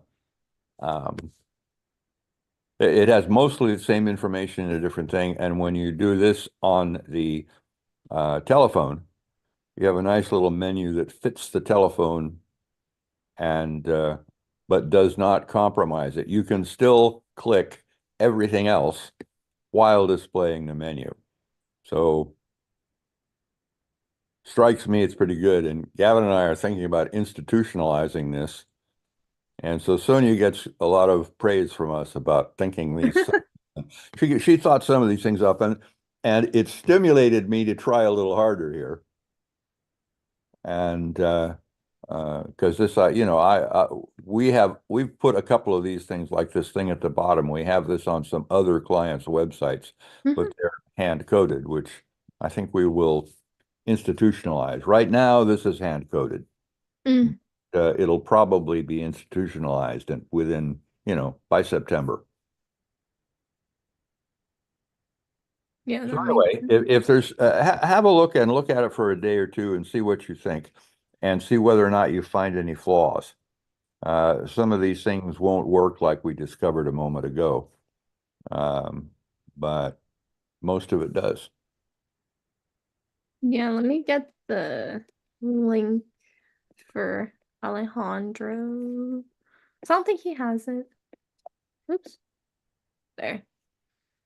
I put it in the chat so he can actually go to the page. Okay. Oh yeah. All right. Yeah, I was wondering that left menu, um, the three lines. You know how you have like programs and you have a few under there or something? Or were Yeah. you thinking of doing it more similar to the Forbes one where like you hover over programs and it brings up Yes, a that is the intent, and Oh, okay, a okay. secondary one, perhaps with a slightly different color, will pop out to the right. Okay, But that makes sense. So you can that, get anywhere just yeah, by that menu, pretty much. I don't want to invest that time in a demo. Oh yeah, no, I Right? was just wondering, yeah. No, you are absolutely right. And so what you would see in the basic thing is you would just see the first order headings. Mm-hmm. Then things like Bienestar, leadership, and safety That would would be all. pop-outs that you Mm. would see. Okay. And we'd probably only go to one or two levels, maybe one level below that. I wouldn't try and make it totally comprehensive Yeah. down funneling into the individual pieces of a page. But the major page headings, and then what we would have in you're familiar with the editing suite and how you can go in here and choose which menus you want it to appear here, right? So what we I do, we can't do add. that, but Oh, okay. Well, you can. Oh, you can't do that?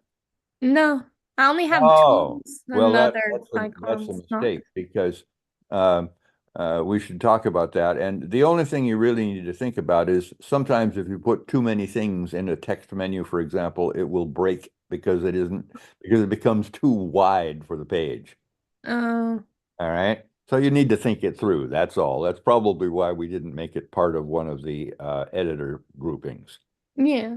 You need more than 5 or 6, then talk to me and we'll figure it out. And that's why I went to icons in a couple of places, because the icons, if you get a good, meaningful icon, it can take up less space than a long word in a menu and be just as effective. So anyway, what this does is allow, if you say T, S, and F, it's top, side, and footer. And we're going to add a P for pop-up and a B for bottom. And that would govern what goes into the little pop-up we're discussing now, or the information set at the bottom, if and only if that layout includes it. Not everybody wants that. Yeah. So we're always thinking, as we do things in SiteMaker, when we have a good idea, we have to think about all the users and whether they are likely to want this, and it goes into a layout, a theme, or a page design, or a tool, depending on how the website is configured. And Lettery is only one, as you know, of several hundred. So that's what that's about. That makes sense. I It don't think I've wouldn't ever be. seen that menu Say before. again? I And don't so think I've ever seen that menu before. you mean the one popping up? Yeah, the navigation table of content items. Yeah, that I think that's pretty cool.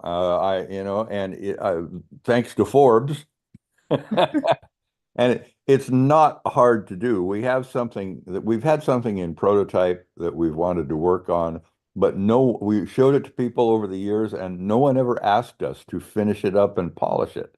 And so, because and we just, we don't do work that nobody wants. Yeah, that makes sense. You can't, you have to do things based on demand in this kind of a thing. You can't force people to want it. Yeah. So that's all there is. And one of the things I like is if we jump out of here and we go to the leadership program, it too, in my opinion, is looking pretty good. And we have all this stuff in here. And, my thinking now is that we need to work more closely. In addition to MailChimp, there are other competitors that do the same stuff, basically. Mhm.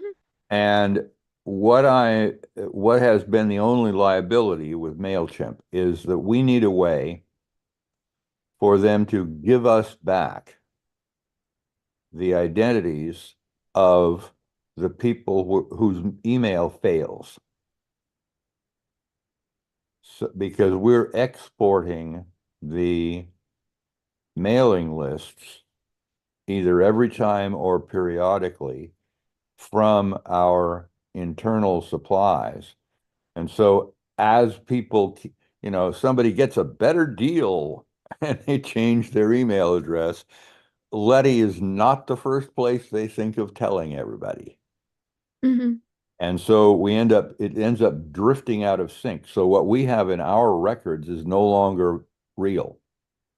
Now, when MailChimp sends those out, they send you back a thing that says here are 54 addresses that failed. Yep. No, right now, the only way we can fix that is to try and figure out who that is, look them up in SiteMaker or in Eric's work from last year, Mhm. or all of those places, and on everybody's personal computer. And so the mailing list is really badly maintained right now. The Yeah. idea of keeping it in spreadsheets is crazy. It needs to be a combined mailing list and online, and not scattered the way it is now. And MailChimp may have a consulting role that will tell us how to do that. Do they have a way to fix that problem? Can they give us back? Can we, for example, when we send them a list, can we send them a code that tells us who that person is in our database?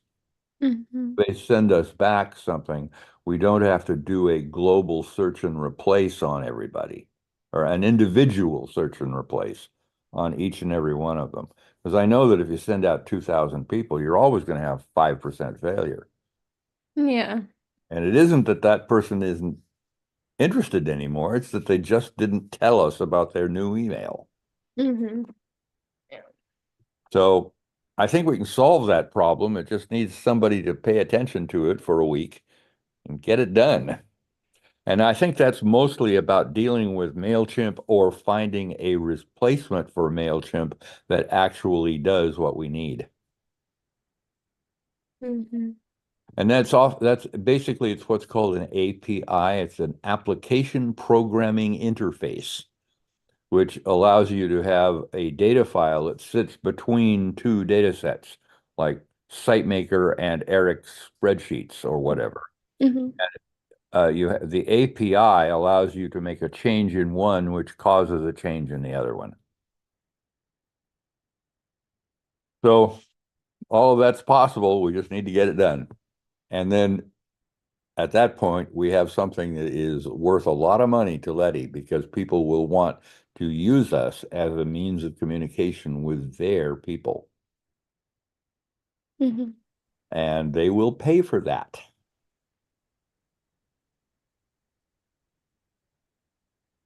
So anyway, that's all I know. I'm supposed to meet with Felisa today.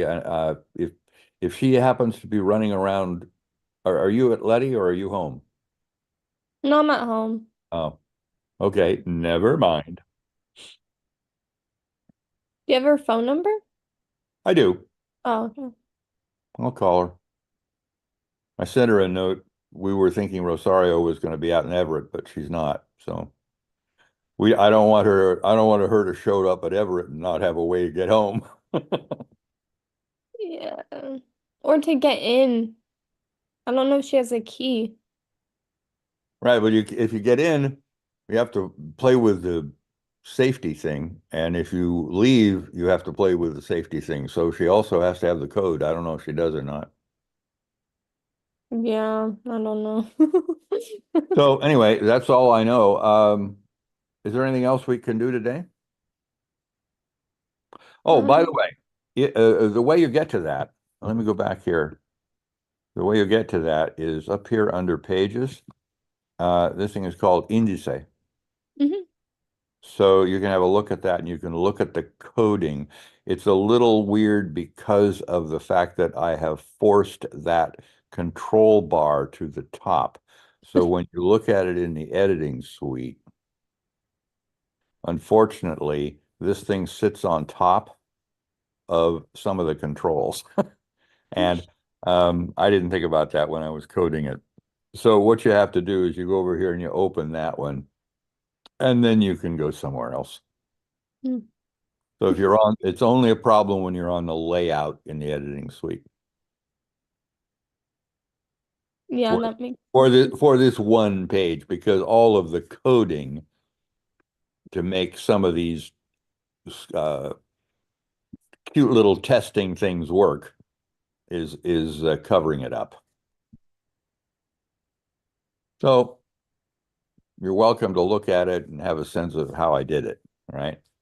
So all of these are column sets, and they just, you have a column set, and within each one is a column. Everything in here is all centered. And if you add, it's set up so that if the width of these exceeds the width of the device, like when you go in here and you go to the telephone, then it automatically drops them down onto another line.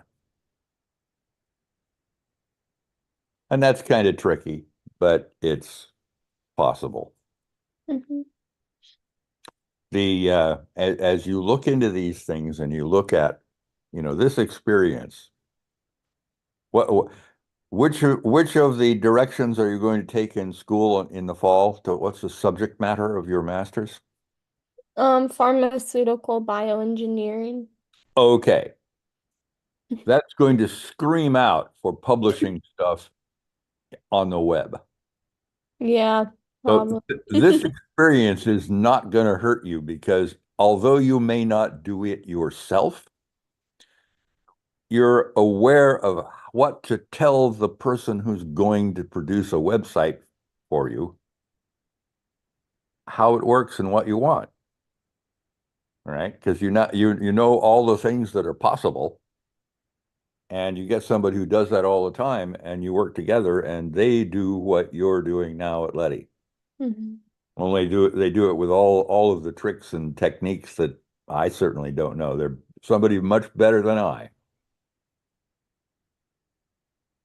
And if you're in school, there are going to be people in the communications department, and try to take a class and find a friend who does that kind of work at the university, so that when you Yeah. want to publish a paper, you can design it in such a way that it's suitable for both the web and for other media. Mm-hmm. So you can profit by this Letty experience in addition to the fabulous wages you're getting now. Yeah. Anyway, that's all I know. Shall we quit and meet next week? Yeah, unless Alex has anything he'd like to say. But I gave him the links in the chat to Okay. the two things, but yeah, I know he's a little Yeah. quiet. What I'm most interested in doing with the leadership thing this summer is mainly, and I think from Alex's standpoint, the thing that we could do most effectively is if I go back, go down here, and I'll jump over to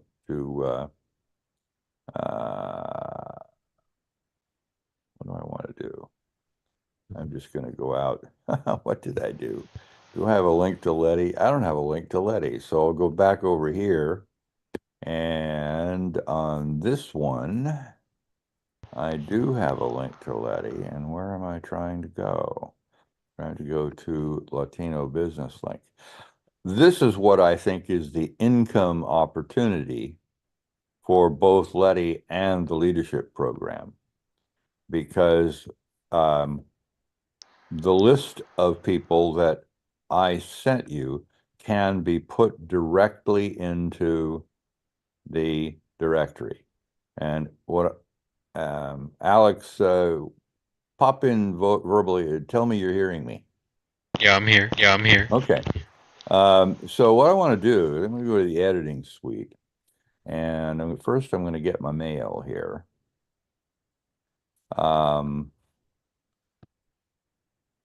Yeah, I know you're not seeing this. Hang on a second. Let's see. Where is it? That's that. I need to go back to.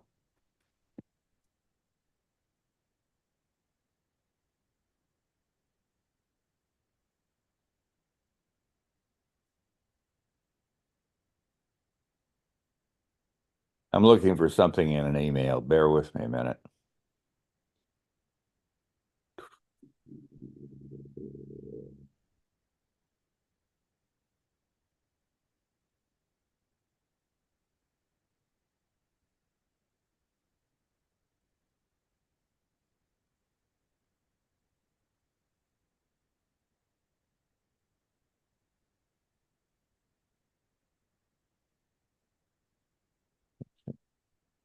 Nope. Hang on.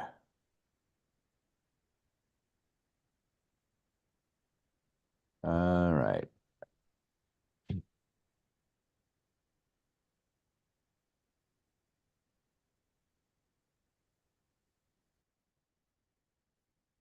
What I'm going to do, I'm going to forward this. No, that's not hers.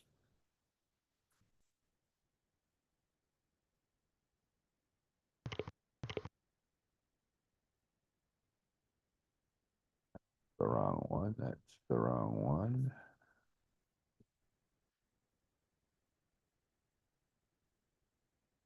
There we go.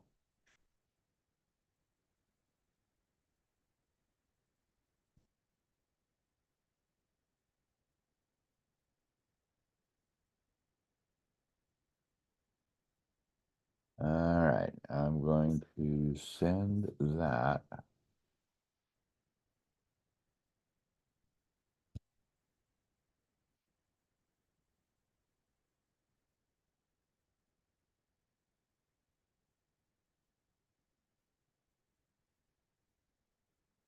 I'm composing an email here, so bear with me. Okay.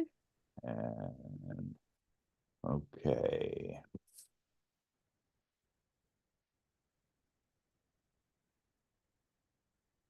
I just sent both of you an email, and in the email is a spreadsheet in Excel format that contains the people who had a booth at the expo. And in that is all the information that you need to create entries in the directory. And the, oh, there's one more thing here. Just a moment. I did a bad thing. I forgot something. I'm going to have to send it again. There we go. Booey. Back to my email and look at sent. Sent.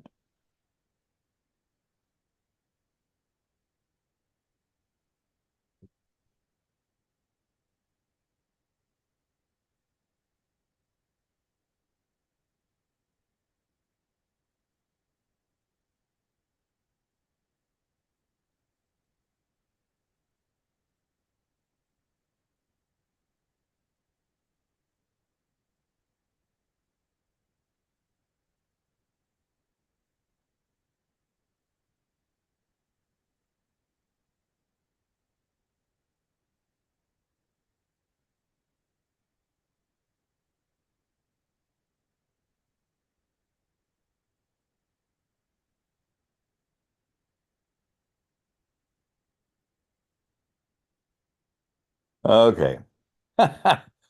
I just sent you another one. So it's marked forward number 2 of the same title. It's entitled Expo Booths. Let me know when you've received it, and we'll talk about it.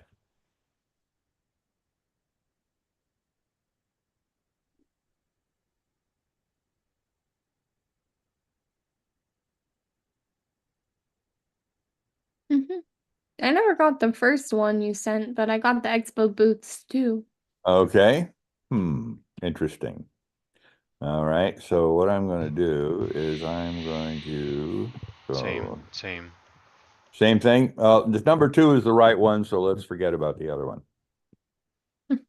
Okay, I've got it on my screen in the share. And what we've got here is a basically the name of the business, the contact person, the description, area and their telephone number, their area code and telephone number, which in the table are 2 separate fields. And then I've got their email, and that is all we have in addition to a description of their business. And in the directory, it can only be 250 characters, actually 255, but that's, I was thinking in terms of 250. And so basically what you do, and here's this information, and what you do is you open the directory, and I think you have access to it. If not, I'll give it to you. And so let me go in here, and I want to go here, and I want to share Safari again, and this time I'm going to go to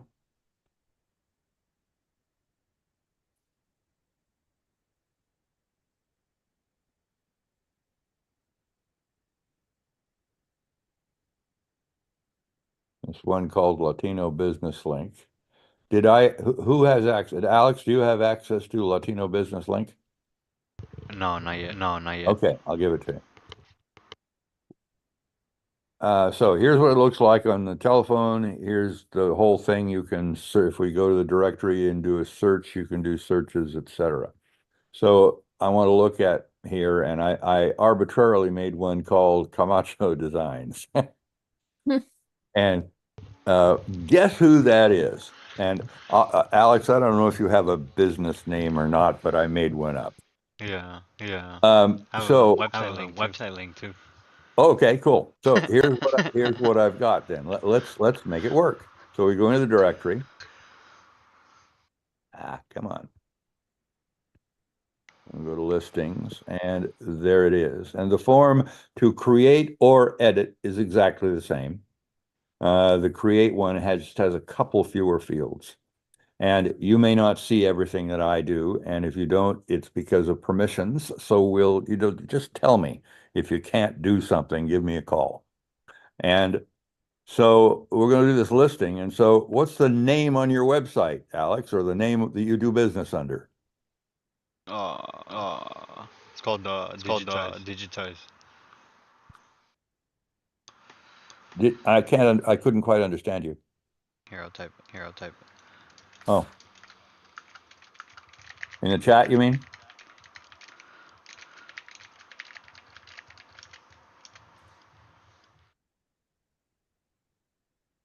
Digitized services? Yeah. Okay, one moment. Oops, come on. You put the period in?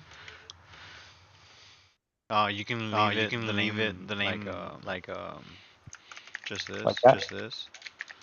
Like that? What email do you want to use? Yeah.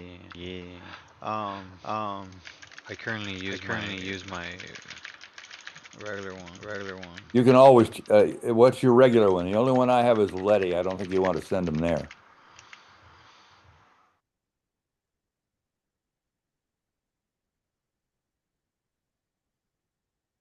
It's on the side on the chat. Oh.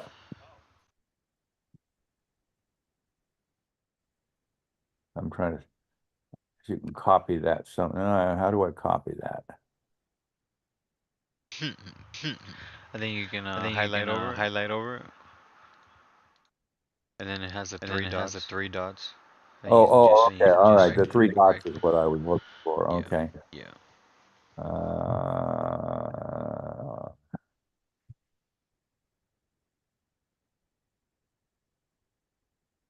oh, there it is. Okay. What's the URL? Two messages above. Oh, The dot services. yeah. I got it.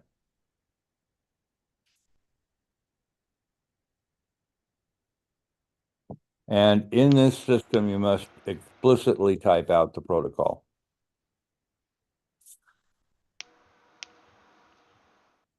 So Dutch Services is a top-level domain?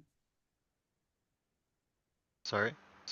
I mean, that's literally, is that a legitimate domain? I've never seen dot services before. Yeah. On the first. Okay. Were you an early adopter of that? I'm the leading pioneer. Okay. All right. And what telephone do you want people to dial with their fabulous offer? 425 425. 346 Yes. 490303.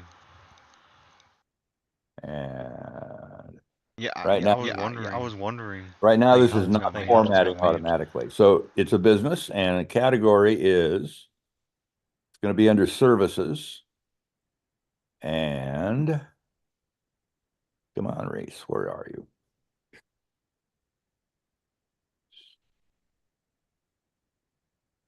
I almost feel like that should be ranked alphabetical. Well, it is, except that it's a hierarchy. So somewhere in here, I thought we have internet. Hang on.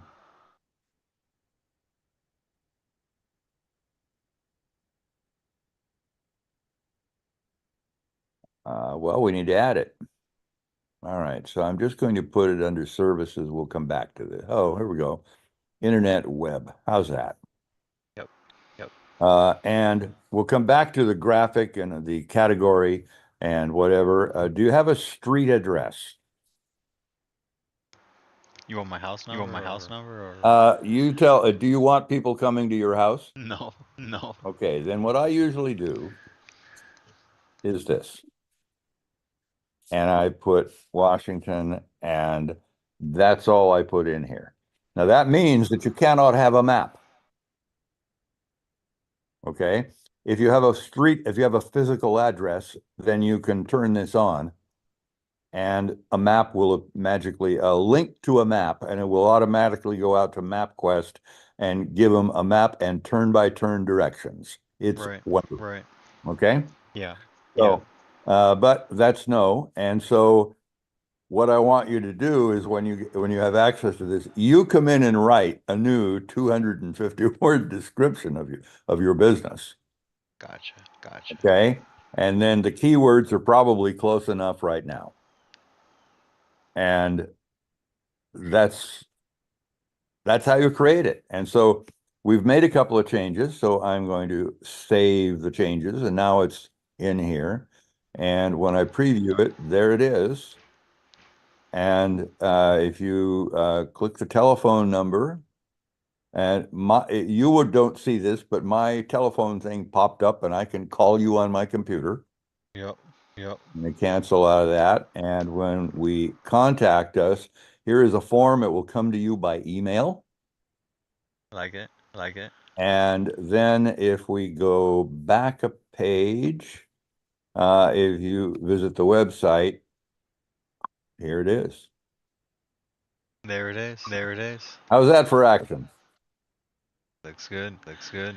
All right. So we're giving that free to everyone who had a booth, because I want those 80 people to be on your hit list to go back and upsell them for a Letty sponsorship and a web page. Now, here we go. I'm going to drag this graphic onto my desktop, and I'm going to go back to the editing suite. And I'm going to go into settings, and I'm going to say upgrade listing, yes. Okay. And you notice that you're linked to your member login. That's going to be important when you create these things. Okay. So what I'm doing, I'm going to go into the brochure. And that's because otherwise I can't see that. I can't see that. Oh, I'm sorry. What I did was can you see the edit page? It says control data on the left. Yeah. Yeah. Okay. So what I did was I simply upgraded you to yes. And I looked at the member, and we'll come back to that in a minute. So I did save the change, I think. And now I'm going to brochure. And the difference is that this is a full page instead of just the links. And so I'm going to put in here, this can be a very long and complete, description. Is this what like Menu.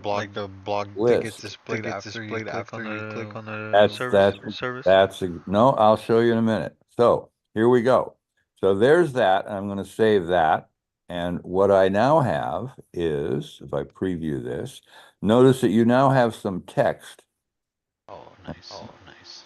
And so now what I'm going to do is I'm going to go back, and I'm going to say, do you have a listing graphic?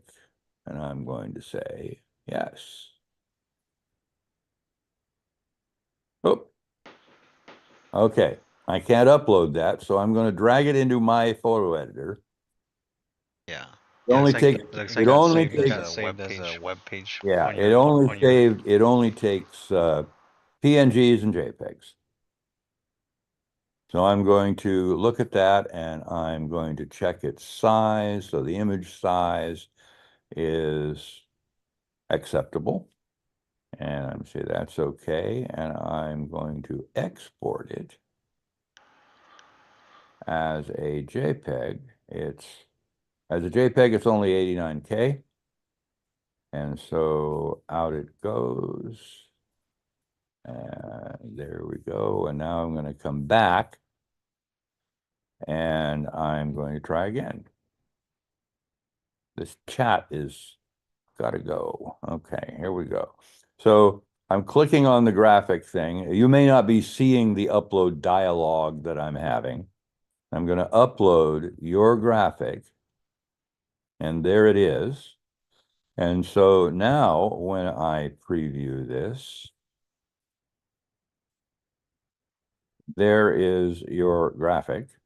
Nice. And Nice. what we would encourage people to do, what I would suggest is, of course, that they have their own graphic, or for a fee, design services will come out to your location and take some photographs, and you pick one for your web listing. And that's $100. All right. True. My goal here is to have this be a great deal for you, because I really want to fill up this directory. So what we've got now is, the other thing I can do is, you've got text and you've got a graphic and text. I can also come back in here and if I go back to settings, is it? No, it's under listing. A couple of these things are in the wrong place. So I've got graphic at left, so I'm going to say graphic below and save it again. And when I preview it, you'll notice that the text is now above the graphic. Mm-hmm. Oh. So there's really no more flexibility that you like, except here's the real magic. If I go into the brochure and I turn on HTML, I already had it turned on. So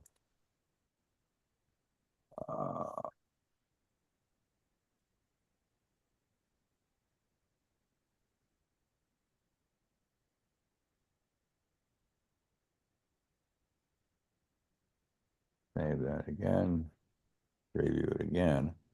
So, oops, what did I do? I did something wrong. Oh, it's not an A, it's a span. Force of habit. All right, preview. So notice that I've colorized those two words. What that tells you, Alex, is that anything you can do with HTML and CSS, you can do in one of these listings. Mm-hmm. Which means that you can embed a YouTube video, for example. Nice. Okay? This is a kick-ass directory. And my thinking is that what we want is to go out and have a kind of $200 upgrade, and you split that with Letty. Okay. Make sense? Copy. And then the renewal is $100 a year. And we all take a piece of that too.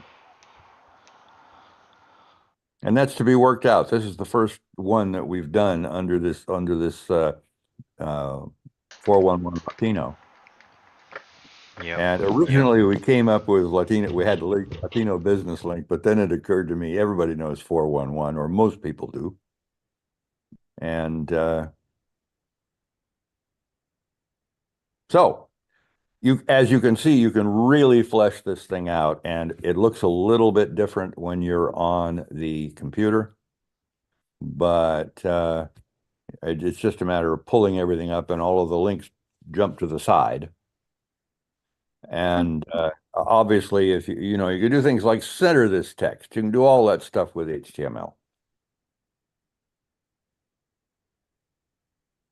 And let's see, what have we got? The other thing is, if I go back to the search, these keywords, this word cloud on the right-hand side is coming dynamically. It's updated. I don't remember if it's calculated on the fly or if it's once a day. and it's just the frequency of stuff in the directory. And you can see that obviously Washington and Linwood and other places like that are there because of all of the things. And the word cloud includes the names, the descriptions, and the keywords and the addresses. All are scored for the word cloud.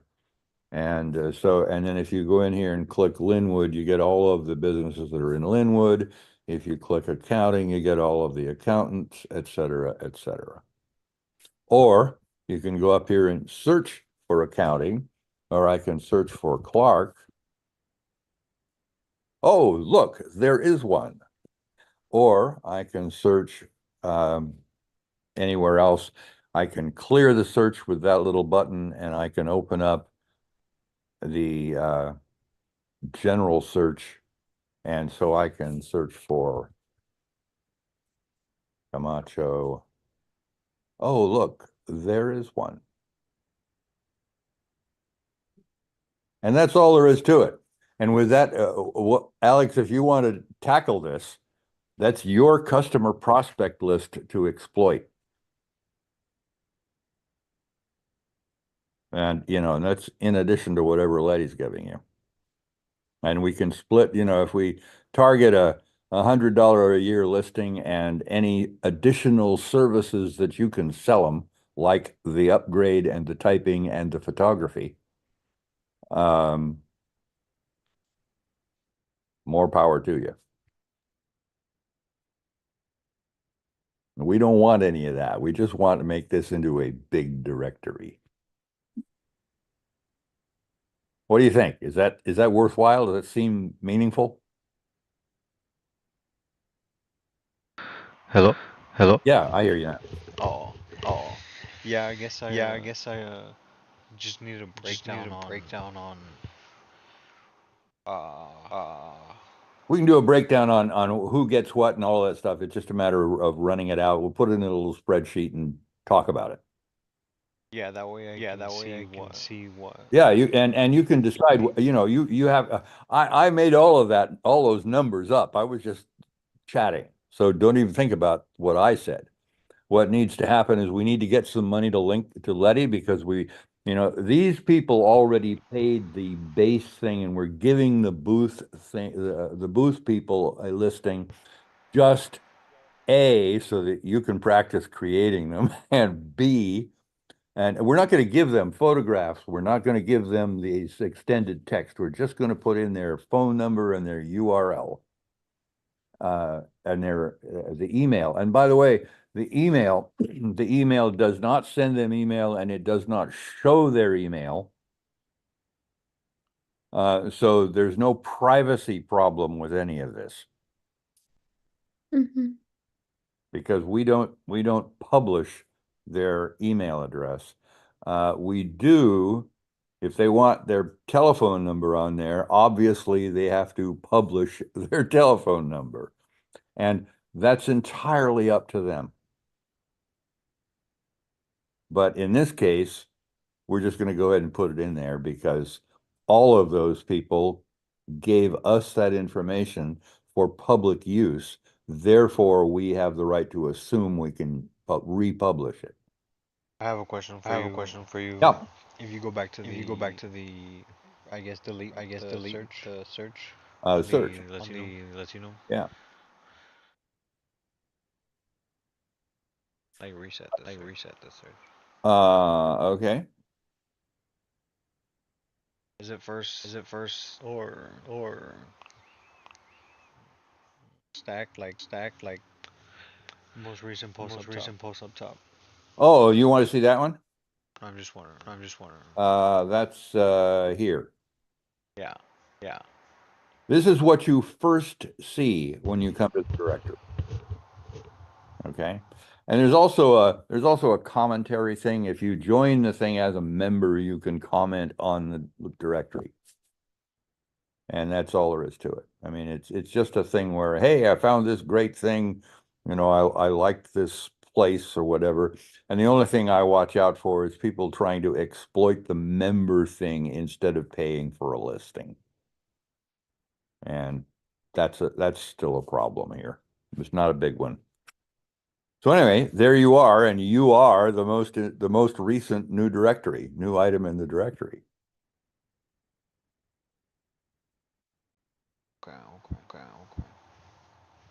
So what I'm thinking is, eventually what I'd like to see here is it would just be something in the LLI kids could have access to this, and they could create directory listings. Oh, the other piece of that I forgot to mention. When you're in the directory and I go to the listing and I see that, where is it? Under settings, I see that this belongs to Alex Camacho. So I go to your member record, the one you log in here, you log in as Alex Camacho with a password that I don't remember. And this is what you see. Do you remember that password to log in as a member rather than as an editor? I think I only got the I don't think we've ever done it. So yeah. anyway, my point is that when you do that, you have to log in separately, and I'll give you permissions. Let's look you up and see what you've got. If I go in here and I look at, come on. It's pretty cool though. I'm over here like that. Okay, so you got LLI, and so I want to look at, now let me go back to, let's see, I need to go back and go back and go back. And my accounts, LLI is number 657. So I'm going to go here, and I'm going to go to you, and I'm going to add 657. And so now I go to users, then I go to Alejandro. I have a question now that you're Yep. Anyway, let me just say that I need to do something behind the scenes in order to make you active in the directory. No problem. I'll do that when we hang up, and it'll be there later today. So when you log in, there will be two things. Instead of the welcome page, you'll see a list of websites, and you can just click on the directory and you can start doing what I was showing you. Yep. And we may have to practice once online. I don't know. It doesn't have to be today. Can't be today. I'm busy the rest of the afternoon. No problem. So anyway, you had another question. I'm sorry.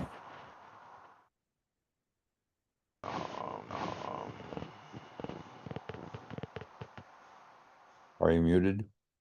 No, I lost my train of thought. Wait a minute. Go back to the previous. Only us old people are supposed to do that.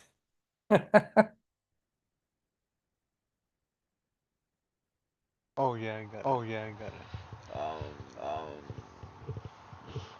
Yeah, I create a blog post on my traffic. And I lead someone to this.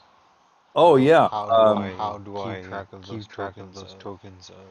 Okay. This person Good idea. Good question. through me. Here's what I can do. I can go into. As opposed to verbally. I've got a thing. I'm thinking it through. That's a new question for this purpose. I'm having to think it through. My answer may not be perfectly correct by the time we actually make it work, if that's okay. But what I can do is I can create what we call a campaign. So if I go to the Latino Business Link and I look at campaigns,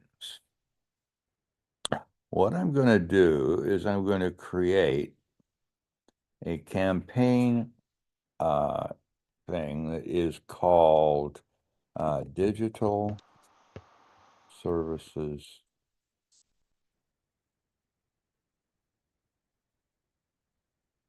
And the Camacho is just for lookup. No one will see this. And then, sorry.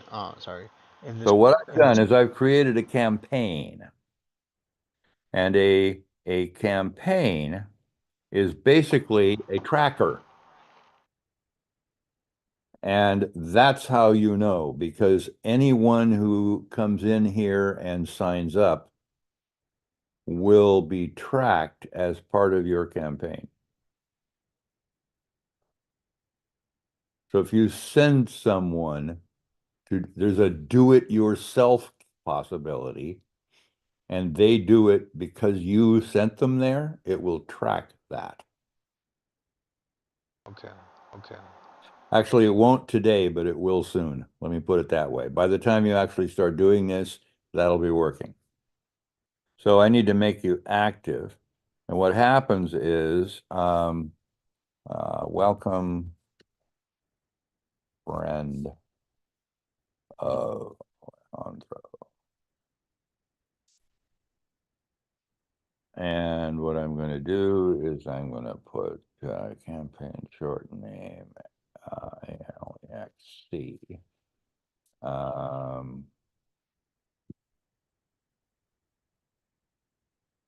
Just filling this out here. There's no need to do these other ones because this is not a timed campaign. It's just going to start and never end.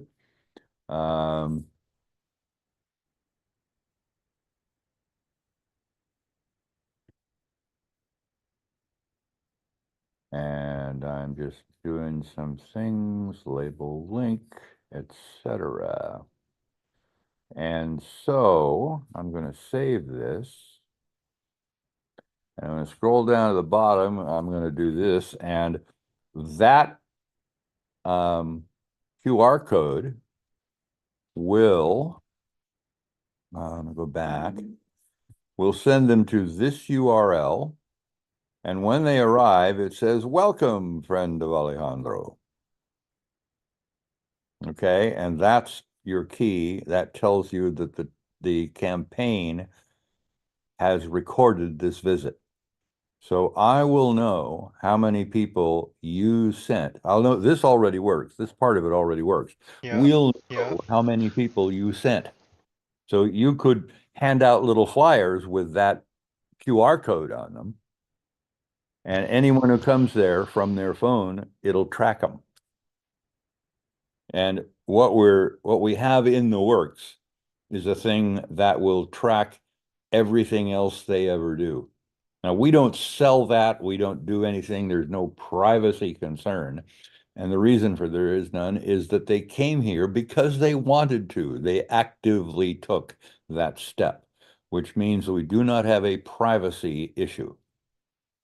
And that way we'll know how many people respond to you saying they should go look at this. So that's step one.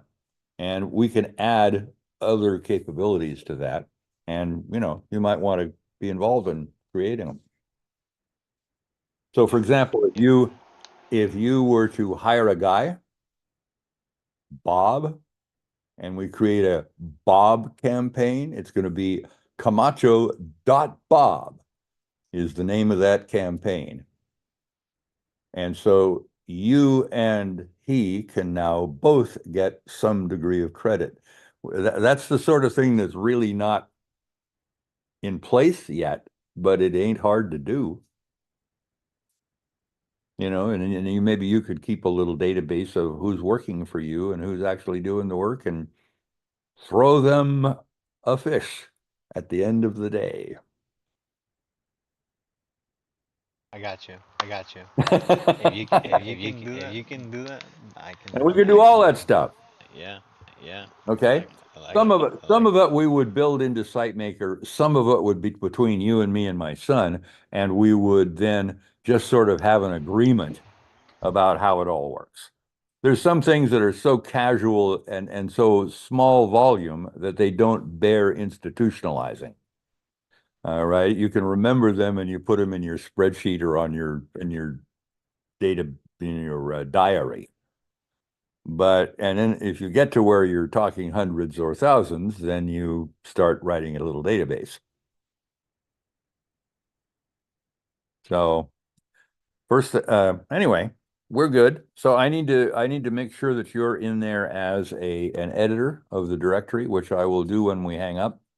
And so as soon as you log in to the editing suite and see the other thing, the business directory, you can then start entering those people at your leisure. Do them once or twice, put 10 of them in there and then make a phone call and see if any of them wants to play. Thanks for having a booth at the expo. We also have this other publicity opportunity. Would you like to, and we've already, as a courtesy and a thank you for participating in the expo, we've put you in the directory. Here's the URL. I'll send it to you in your email.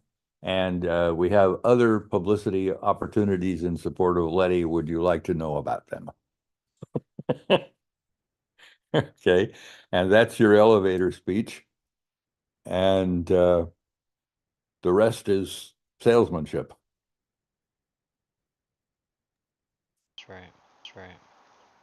So it's really pretty easy. The technology is solid, it's robust, and there are a couple of things, like, for example, in the editing suite, there are things that I'm going to chase my son about. So if we're in the directory and I'm in the listings, there are some things that here's just an arbitrary one.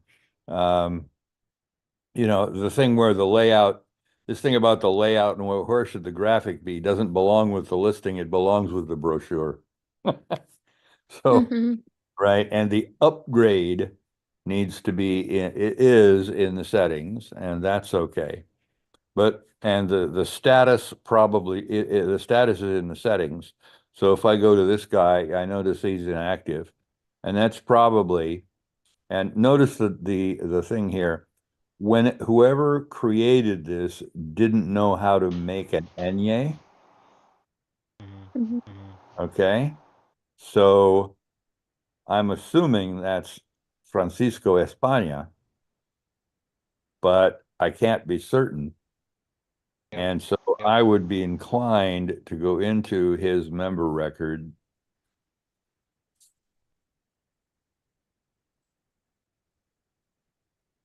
and create it back. And now notice if I reload that has now updated. So both his member and directory record have been corrected. But notice I had to go to his member record to do it because that's where he exists. Ideally, everybody in the system exists only once, although it's not a perfect database relationship. Alex, I've forgotten, did you tell me, you told me about your data processing training, but I can't remember what you studied. Is it computer science or? Yeah. Yeah. Okay. So you had HTML and CSS was like a byproduct, or was that a courses you took, or how did you learn it?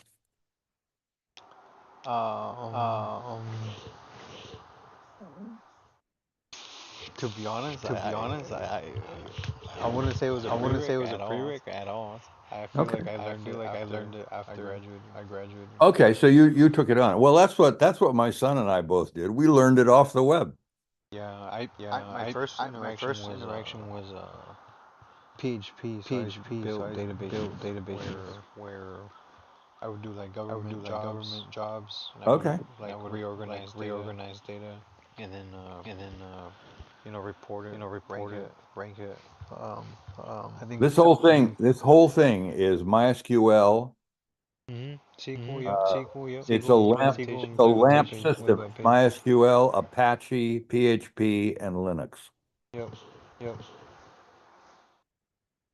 And that's all I know. My son is the one who knows how to do all that stuff. And I just sit on top of it playing with the code and the content. But I haven't coded any of this. It's all my son's product. Mhm.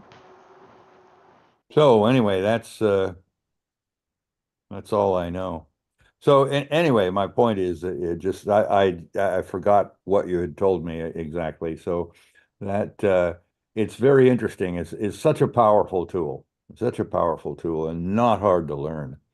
I think really, I'm sure a bright junior high school kid could make websites without too much trouble. If they focus, they ask the right question. Yeah. The only part that I think is at all tricky is getting the server set up right. And I don't even try to do that. My son does all of that. Yeah, I did that yesterday. You know what I mean? I mean, all that business of deciding which version of HTML you're going to run. I don't know. I don't care.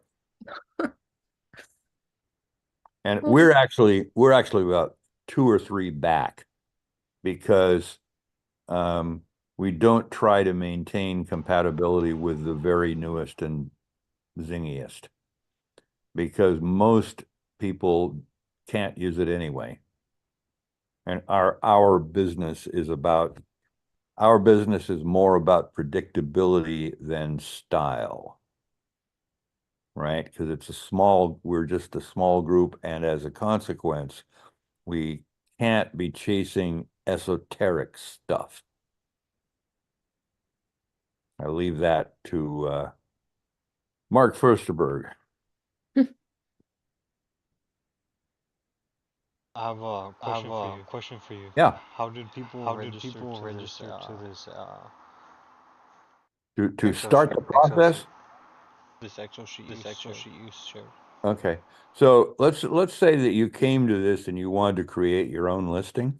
No, like the Is that what you mean? Expo booth sheet. Did Oh, you make that yourself? no, that list came from Marisol in the office at Letty.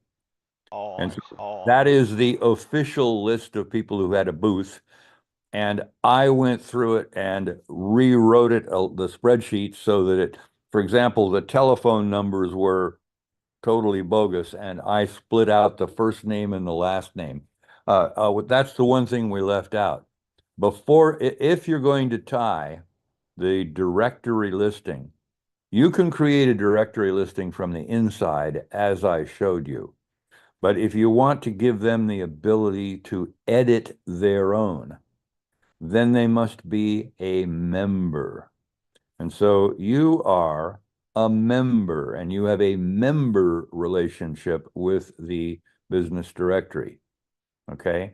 You also are an editor of the thing because of your Letty connection. All right. So as a member, you have a listing. As a Letty employee, you have access to the editing suite. So you're special, and so is Serena. But then we knew that, and the two of you can get in on the inside and change stuff. Now, if I were a member, for example, let me go and I'm going to log in to my own website. I'm going to change over and I'm going to go to my own website. And I'm going to preview it. So here I am, and I'm going to sign in. And I have it pre-done. So I'm going to sign in. Here I am in here. And I can log in. And here I am, and I can go to my own blog. And you notice I have the new post thing. So I can write a blog post in my own website. Mhm. All right. Similarly, if I had a directory, which I don't, do I have a directory? Yeah, I do. I just don't have it published. So here I am with a directory. And when I do that, here is my directory. All right. There's 2 things in it. This is my son in Singapore. This is his business. And this is a page I keep on here. If I ever think I'm having a stroke, I know where to go. And that's my directory. Okay. So I have editing access to my directory, just as you have, or you will have editing access to the business link. Mhm. And that's kind of all there is to it. But if I log in as a member, and I go to, that's what I need to do. If I log in as a member, see, I need to do this. I'm already logged in. I didn't really need to do this. So I go in here and I go to edit my profile.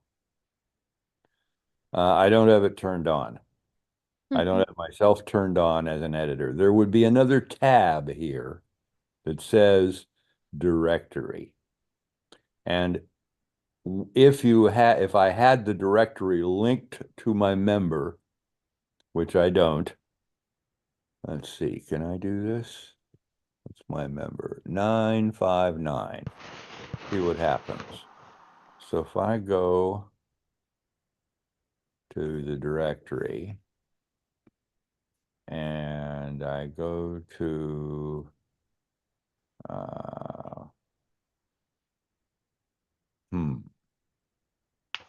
let's just do Andy. This is my son. So what I'm going to do is I go to the settings and type in 959. And now, do you see my name come up? Yeah. Okay. I am now the owner of this directory listing. Okay. And so if I go back to my profile and refresh this page, it still didn't come up. I've forgotten to do something, right? But my point is that there is a directory thing that should come up here. I don't know what I'm missing. I haven't done this for a while. There'd be a directory tab and you would be able to edit the directory listing from here because it belongs to this person who is a member of the website. Mhm. So we'll tie all this together. The trick right now would be to put a few of them in there. I'll give you both permission. And Alex, I'll let you put a couple in there, and then we'll chat again after you've stumbled over something that we haven't talked about, and we'll just fix it. Is that okay? Yeah, and if we're putting the expo vendors in there, you should probably just put a normal phone number for the business, not the one in the spreadsheet. Because sometimes they just give us their personal numbers, and I don't want Oh, okay. it all Good. out there. Good. So I would just Well, say that's a good point. these And then two. but we still have that number so we can cross-reference it. Let me go back to the directory thing and look at this thing. Notice that for every directory listing, there is a note. Oh, that's cool.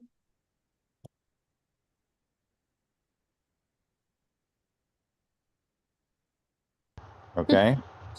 So that's what you can do about that. So Alex, you could put those phone numbers that are in there temporarily in here, and then that's a good entry for the conversation. Say, hey, we've put in a complimentary listing, but we notice that the telephone number may be private to you. Is there a phone number for the business? And now you have them on the phone. You've already done them a favor, and you can ask them for an upgrade. Cool. Thank you, Serena. You're welcome. I'm just kidding. Anything you can do to get in the door is the right thing to do. hmm Yeah. Sales 101, day number 1. Yep. Yep. Agreed. All right. Agreed. I'm out of gas. Why don't we, Alex, why don't you try putting a couple of them in? You just go in as soon as you see that thing pop up on your login to the editing suite, then you'll know that it's there and you should be able to do everything. If you cannot do something, just drop me a line and I will enable you. There's about 50 permissions I can assign, and I can never remember which one does which thing. Oh my gosh. am I keeping track of these tokenized Are you keeping track of what now? of all these entries as well as well or no? Yeah, it'll do it automatically. In the short run, we do not have a tracker for who created the listing. So why don't you put that in the note? Okay. Or I just put the phone number, say created by Alex and the date. And or Alejandro, whichever you prefer. Which do you prefer? What do you really like to be called? Oh, I don't matter. I think for tracking purposes and like if We could use Alex C, which is nice and short. Well, unfortunately, that's me too, but I don't call myself that. um you trying to know what people call me or Yeah, I'm just saying, what would be a good short name, right? Added by and a short name, right? And let's say EGALEXC.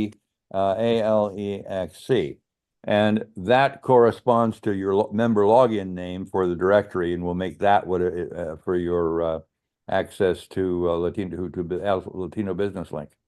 but that's not visible to the public, is it? No, this is the editor's note, not for publication. No one will see it. Okay. Except for other, Serena and I would be able to see it because we're your colleagues. We can log in here, but the world cannot see it. Mhm. And so temporarily we'll do this. It is our intent to add a tracker. This is the first time we've had multiple people running a directory. And so we haven't done that in the past. It will not be hard to do it. So we'll be able to, I think we may have a source thing and we'll tie it together in some way. So the first few, we won't know. Anything after this group that we're doing now for the expo, we'll just go back and retroactively code them to you later. Okay. Okay. I was just thinking since I'm already outreaching, just giving them that code, but Yeah, I don't have a way to make that work mechanically right now. So I think the best thing to do is to track it here in the notes, and there's only 80 in that list. We can and only 40 of them will have a need to even look at it. So if you just type, added by whatever, that's not very many. We're not going to have a giant problem. no problem. We're in the Okay. internet space. Yeah, exactly. And we really need to do it. And what we'll do is we'll add that factor. So we can say this is something that we've never had to do before because of volume.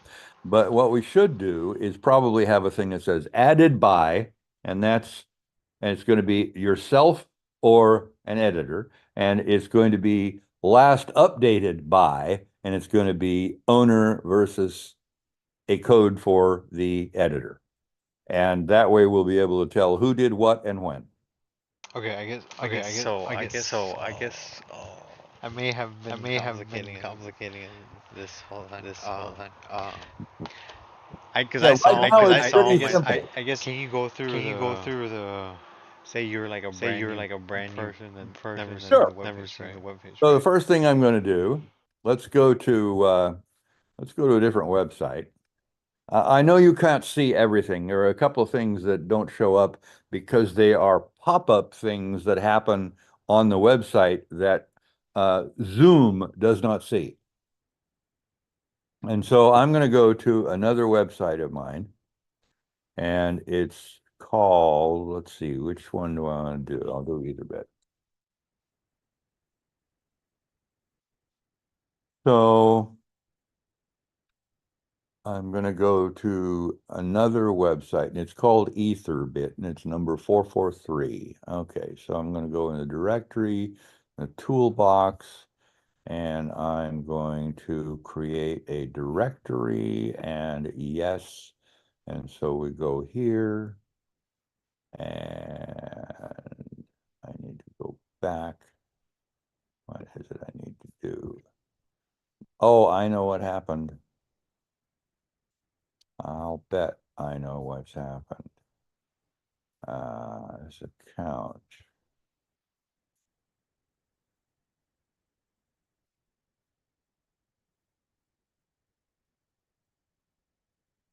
This account is too old to have had a directory. Let's see what's going on here.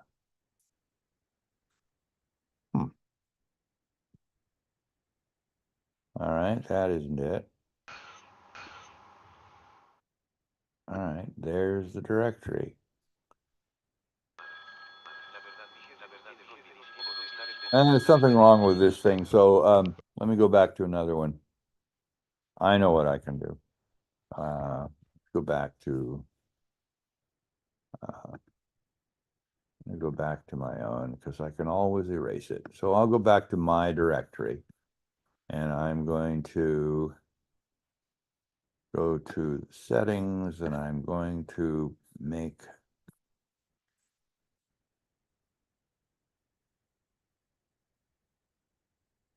oops.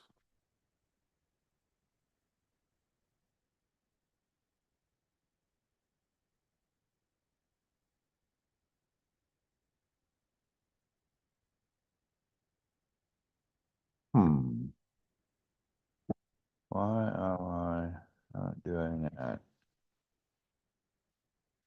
Just a minute. This Zoom is confusing me. Here we go. Here we go. There it is. Go here. That's the one I'm looking for. So I'm going to turn on activation and I'm going to go to the directory and I'm going to put it in the footer, turn it on, and when I do a preview, I can go to the directory and there it is. Okay, I just didn't have it turned on. So let's go to my directory. The first thing I'm going to do, if somebody were going to create one from the outside, I want to go through the whole process and that isn't turned on yet in any of these. So I need to go to members and I need to say admin and I say join options and public can join and I'm going to active immediately. So what you do is, that's not what I want to do. I want to go to the directory. Okay, here I am in the directory and it's public. So what I want to do is I don't have a way to add a directory item. Hang on. That's the problem. You need to be a member. So I'm going to go here and I'm not a member and I can't edit it. Shoot. I could do this from scratch. I guess I'll have to go do it in the actual directory. I can't get to it easily from others. All right, so here we go. I'm going to preview this. So what I'm going to do is I'm going to go and I'm going to join the Letty website. And this is going to be Jake at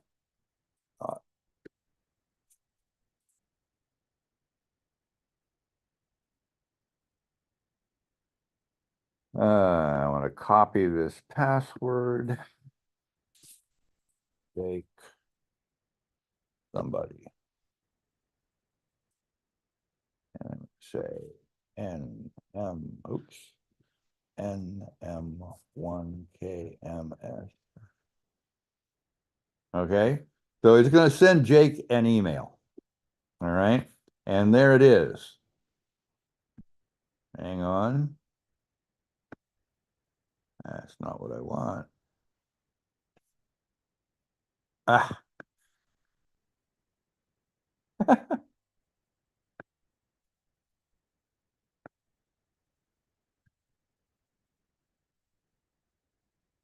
Okay. So what's happened is it went to nowhere. Anyway, when you have done that and you have successfully created your membership, So when I go to, I don't have a good way of seeing somebody who's in between. All right, there's no way to do that. So if I go to Cynthia, for example, that won't work either. I cannot create this for her. So let's do this. Let's just create something the easy way.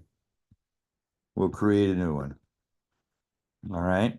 And I'm in Letty. I'm not in the business directory. Dang.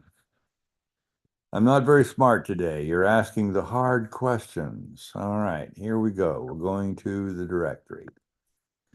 When the person is a member, well, let's pretend they're a member. Okay, and they're going to get into their website and they're going to create a directory listing. This is the Temp Demo Company, and it is a business, and it is a communications business, and it's Bob at bob.com at actually, let's not send them any traffic. You know that example.com you can use with impunity and not ever have a problem. And we can put in all of this other stuff. All right, I'm going to leave it alone. I'm going to add the listing. Double check, yes. And now when I go to temp demo, here it is. And I can modify it. I can put in a keyword. Let's see, this is not ready. So I'm going to put in Bob stuff as Bob's keywords. And Bob is in Mill Creek, Washington.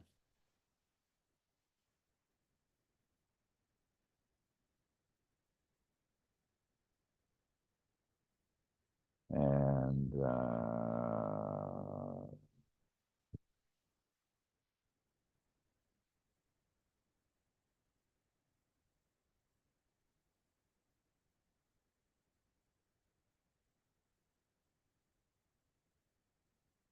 all right, so I'm going to save the changes. All right, I'm going to go in here and I'm going to go to the settings. I'm going to change him from new to active. And I will not upgrade his listing, save it and preview. And there's Bob in the directory. All right, does that make sense? Let's see what happens if you go to example.com. That's what you get. Well, that's cool. All right. So you can use that anytime you want to play with something, you can always put that in. Example.com. It's maintained by the World Wide Web. Does that answer your question, Alex?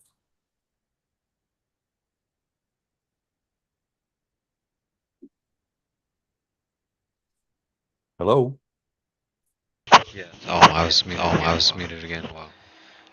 That's all there is to creating the most basic listing. And by the time you're ready to upgrade someone, we'll be further along. And then since they're free, right? Say it wasn't someone from that event, right? Yeah. What you can do. This is where the notes come in. Okay. No.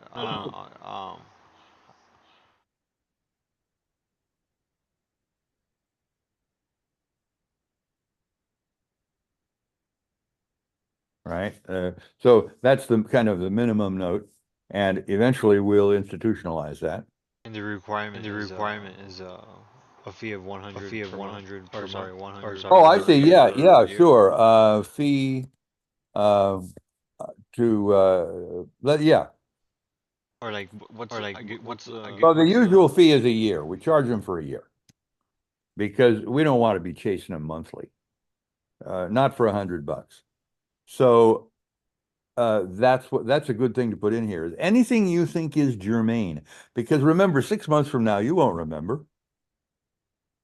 So that's what this is for. And as you notice, the editor's notes don't appear until after you have created the thing and it's actually in the system. Okay. So it's just the base fee to adding on the bulletin. Oh, I see what you mean. Yes, yeah. We'll come up with that. The way this is working, let me show you where I came up with that. if I go to back to Letty, home page takes me back to Letty, and I can go to donate, and this is this. So if I go to business owners, which is the same as sponsors, we have silver, gold, and platinum. And what we're going to do is we're going to say the minimum annual donation is $100. Okay. Anyone who gives us $100 gets in here. All right.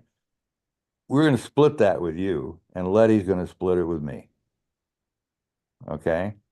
So you make $50 for signing somebody up for the directory. And what that does is it creates a relationship with a person, and they've paid to have it, and they get a basic listing only in the website. And then there are other levels that you can work toward. I suggest we go through those one at a time, at a different time. Yeah.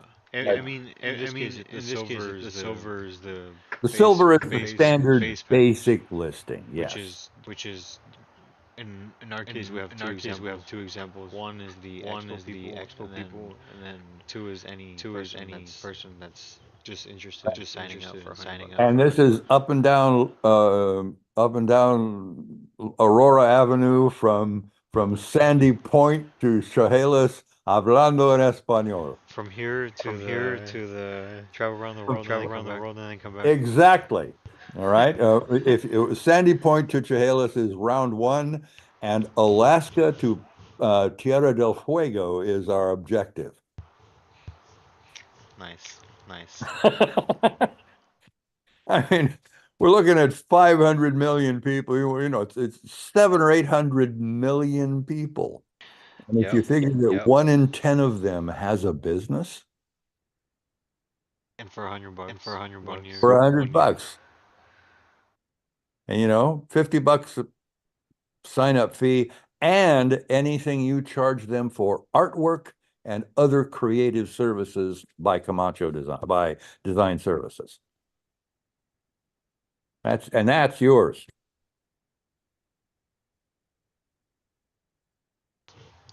So what you have is just something for your kit bag, right? And so somebody doesn't want a real website. Well, I happen to work with this nonprofit that benefits first and second generation families in the Northwest. And if they're Latino, you can say Latino families. If they're not Latino, don't bother.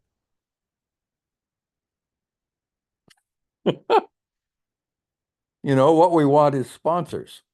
That's right. You know, you probably, my guess is you have enough of a radar to know when you think someone is sympathetic to the cause and when somebody isn't and is just looking for some publicity. Right? And you tell them either way. Yeah, it's with or without them. With or without sympathy or empathy. Yeah. Right? What difference does it make? It's because once they're in there, they're going to look at the directory, they're going to see the other people and say, well, these folks aren't so bad. Are they going to learn more? I want to learn more about them. Yeah, exactly. And so the whole purpose of this thing is outreach to the rest of the world for our clientele. Right? If we get this thing up to a couple, you know, to heck, in Western Washington, there are probably 10,000 businesses. If we sell them all $100 listing, that's $1 million a year. Yeah, which is about double. That's about double Letty's current budget. Yeah. I could work on some side project. Right. And you know, the cool thing about it is that it is remunerative and worthwhile at the same time. Yeah, definitely. That's kind of what I like about doing this. And it's it's highly robust. This thing does not break.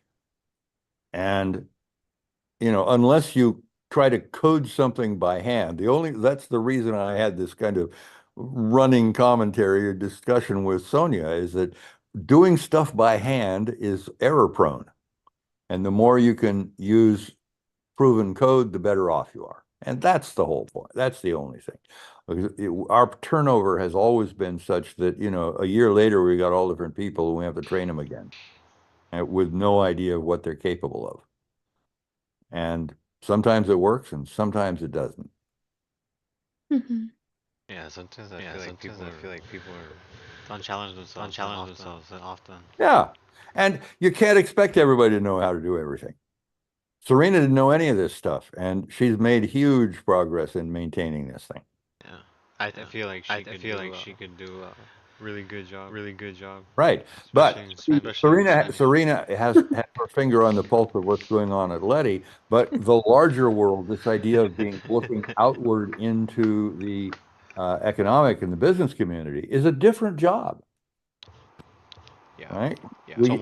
Letty is now big enough to have some specialization.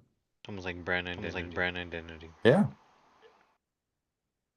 And the other thing that I would say that we ought to come up with is we ought to come up with what I would broadly call a window sticker.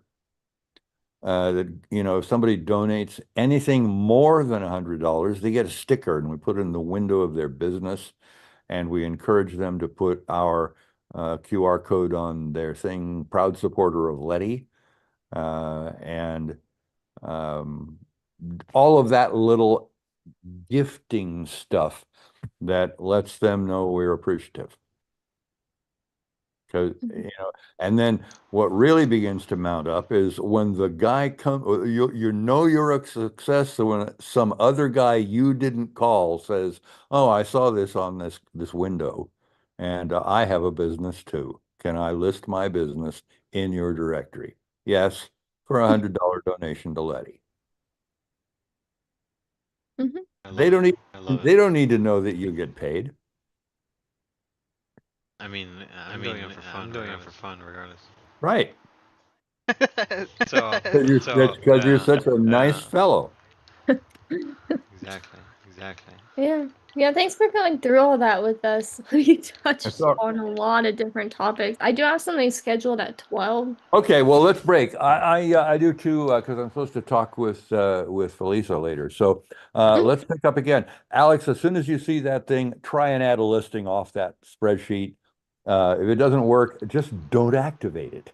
Yeah, and if you could send me the URL that you made. Absolutely. I'll get all of that stuff. I'll get started all of that stuff will be other stuff on my end. Yeah, there'll be a URL, and you've got my telephone number, and I'm home 50% of the time anyway, just doing something. So feel free. You don't need to be bashful about calling me when you don't know how to do something, because trust me, there are lots of things I don't know how to do. I'll talk with you both later. Thanks for all the time. Thanks for the time. I think we can really make this thing sing. Yeah. I think one suggestion would be you said it earlier. Which is when you mentioned that you have the highest most recent news topic or whatever. I think that could be implemented into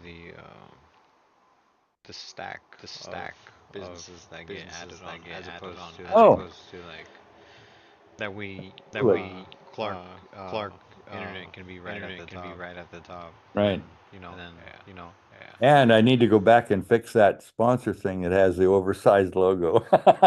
Yeah. You know what I'm saying? That was something I just absolutely forgot to do in the haste. I suppose the phone rang and I got sidetracked when I was working on that page. That was on the programs page, wasn't it? Okay. We'd be silver, gold, platinum, but then be like double platinum in a way, Oh yeah. And we actually do have some what I would call double platinum. Hero sponsors is we've got people who are giving Letty $25,000 a year. So that's and I don't even know who those are. Marisol would know, Tom Lang would know, and there are possible spin-offs because the ones that are doing that have other relationships, and it's worth getting to know the people who run those organizations. Right. All right. Every organization has a story to share. Yeah. Exactly. That's right. Well, it was awesome. Well, it was awesome talking to you. Thank you, Clerk. Thank you, Clerk. No, that's okay. I think we can do great things together, and we'll pursue it soon. Try. I haven't been able to sit down and work on the website, but yeah, Well, I would say that if I were going to suggest that this is worth more than doing anything to the website, particularly LLI, the website is stable, and we're not going to really gear up for next year until September or October. And Mhm. so if LLI just sits there and we start developing the sponsorship deal, then I think both Atleti and LLI will benefit from that more than anything we could do with the website or talking to people directly. yeah, yeah. So Okay, okay. I would say the business link would be the thing I would suggest you work on in any time that you're not doing other stuff for Rosario. Okay. I know Rosario, and I know she's going to ring your phone and say, "Do you have a moment?"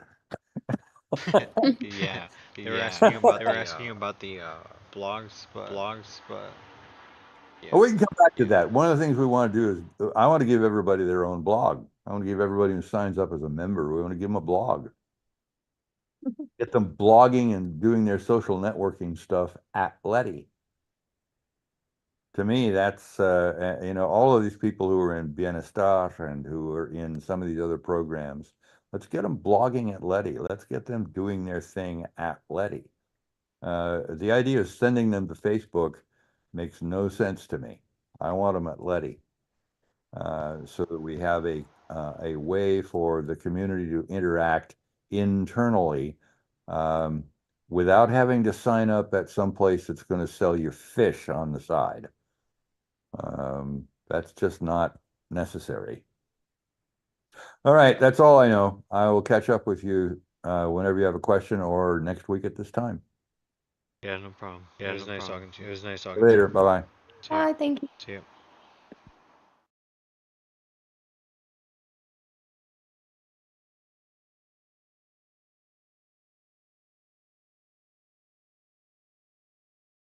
What the hell? What the hell?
trial,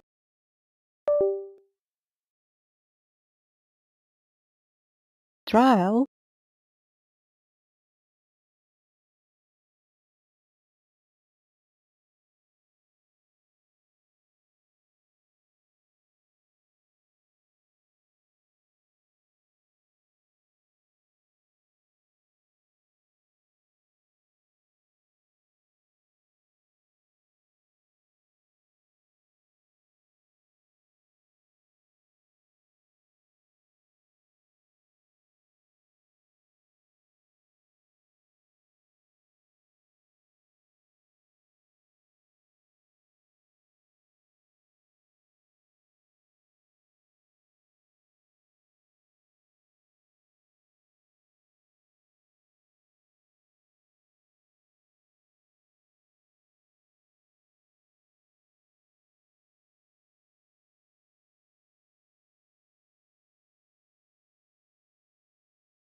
Hello, hello.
Hello, hello.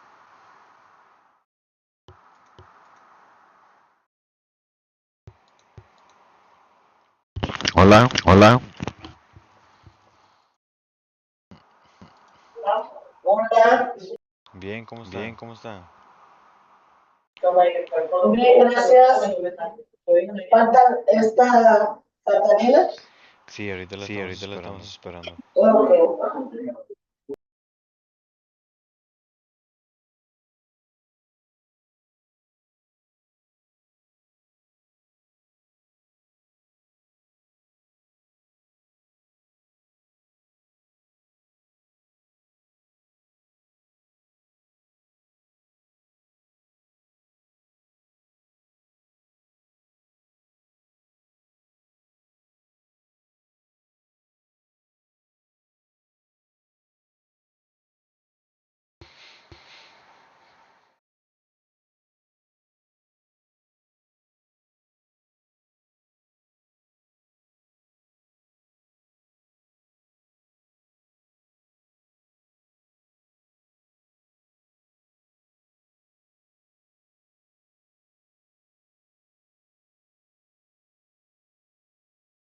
¿Usted no quiere un anuncio?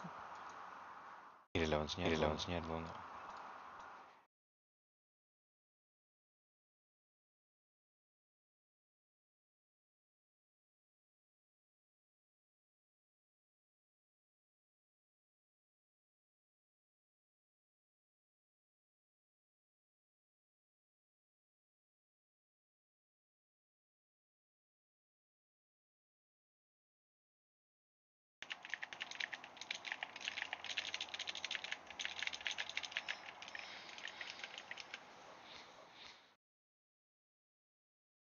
Mira, si viene aquí,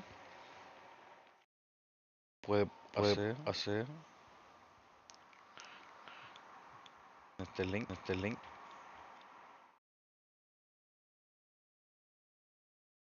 y puede agregarse para poner un link aquí. ¿Sí ve? ¿Sí ve? Este es el mío, este es el mío.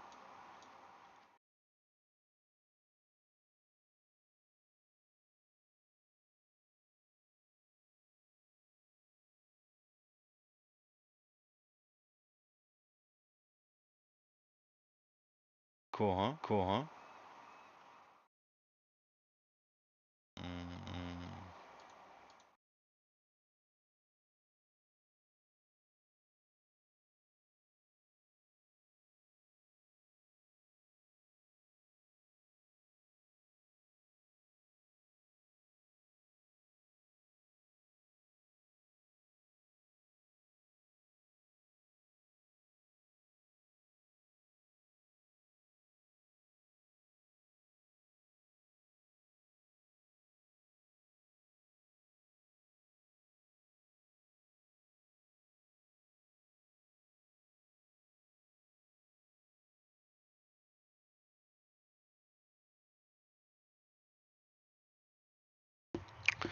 Oh, there we go. There we go. I was muted. Can you guys hear me now? Can you guys hear me now? Gracias, Marta, por avisarme. Ay, Dios. Sí lo escuchamos. Ajá. De nada, Catalina. Okay. Can you hear me? Can you see my screen? Can you see my screen? Se oye. Yes. Oh, I was on mute. Pero I was estaba diciendo que if you wanna announce your business, you come in here. We have a link. 411 Latino business link. And if you go to it, you can add one, and then see this one, and then this is mine, and then people can come in and visit, and go to it. It's pretty cool. Yeah.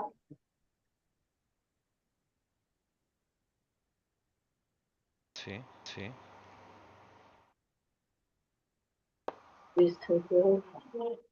And see how it's just text and links. No, pues sí. Yeah. That's what I do. Okay. Tiene eco. ¿Dónde? Tiene eco ahora su. ¿Tiene qué? Eco. Su micrófono se repite, tiene eco.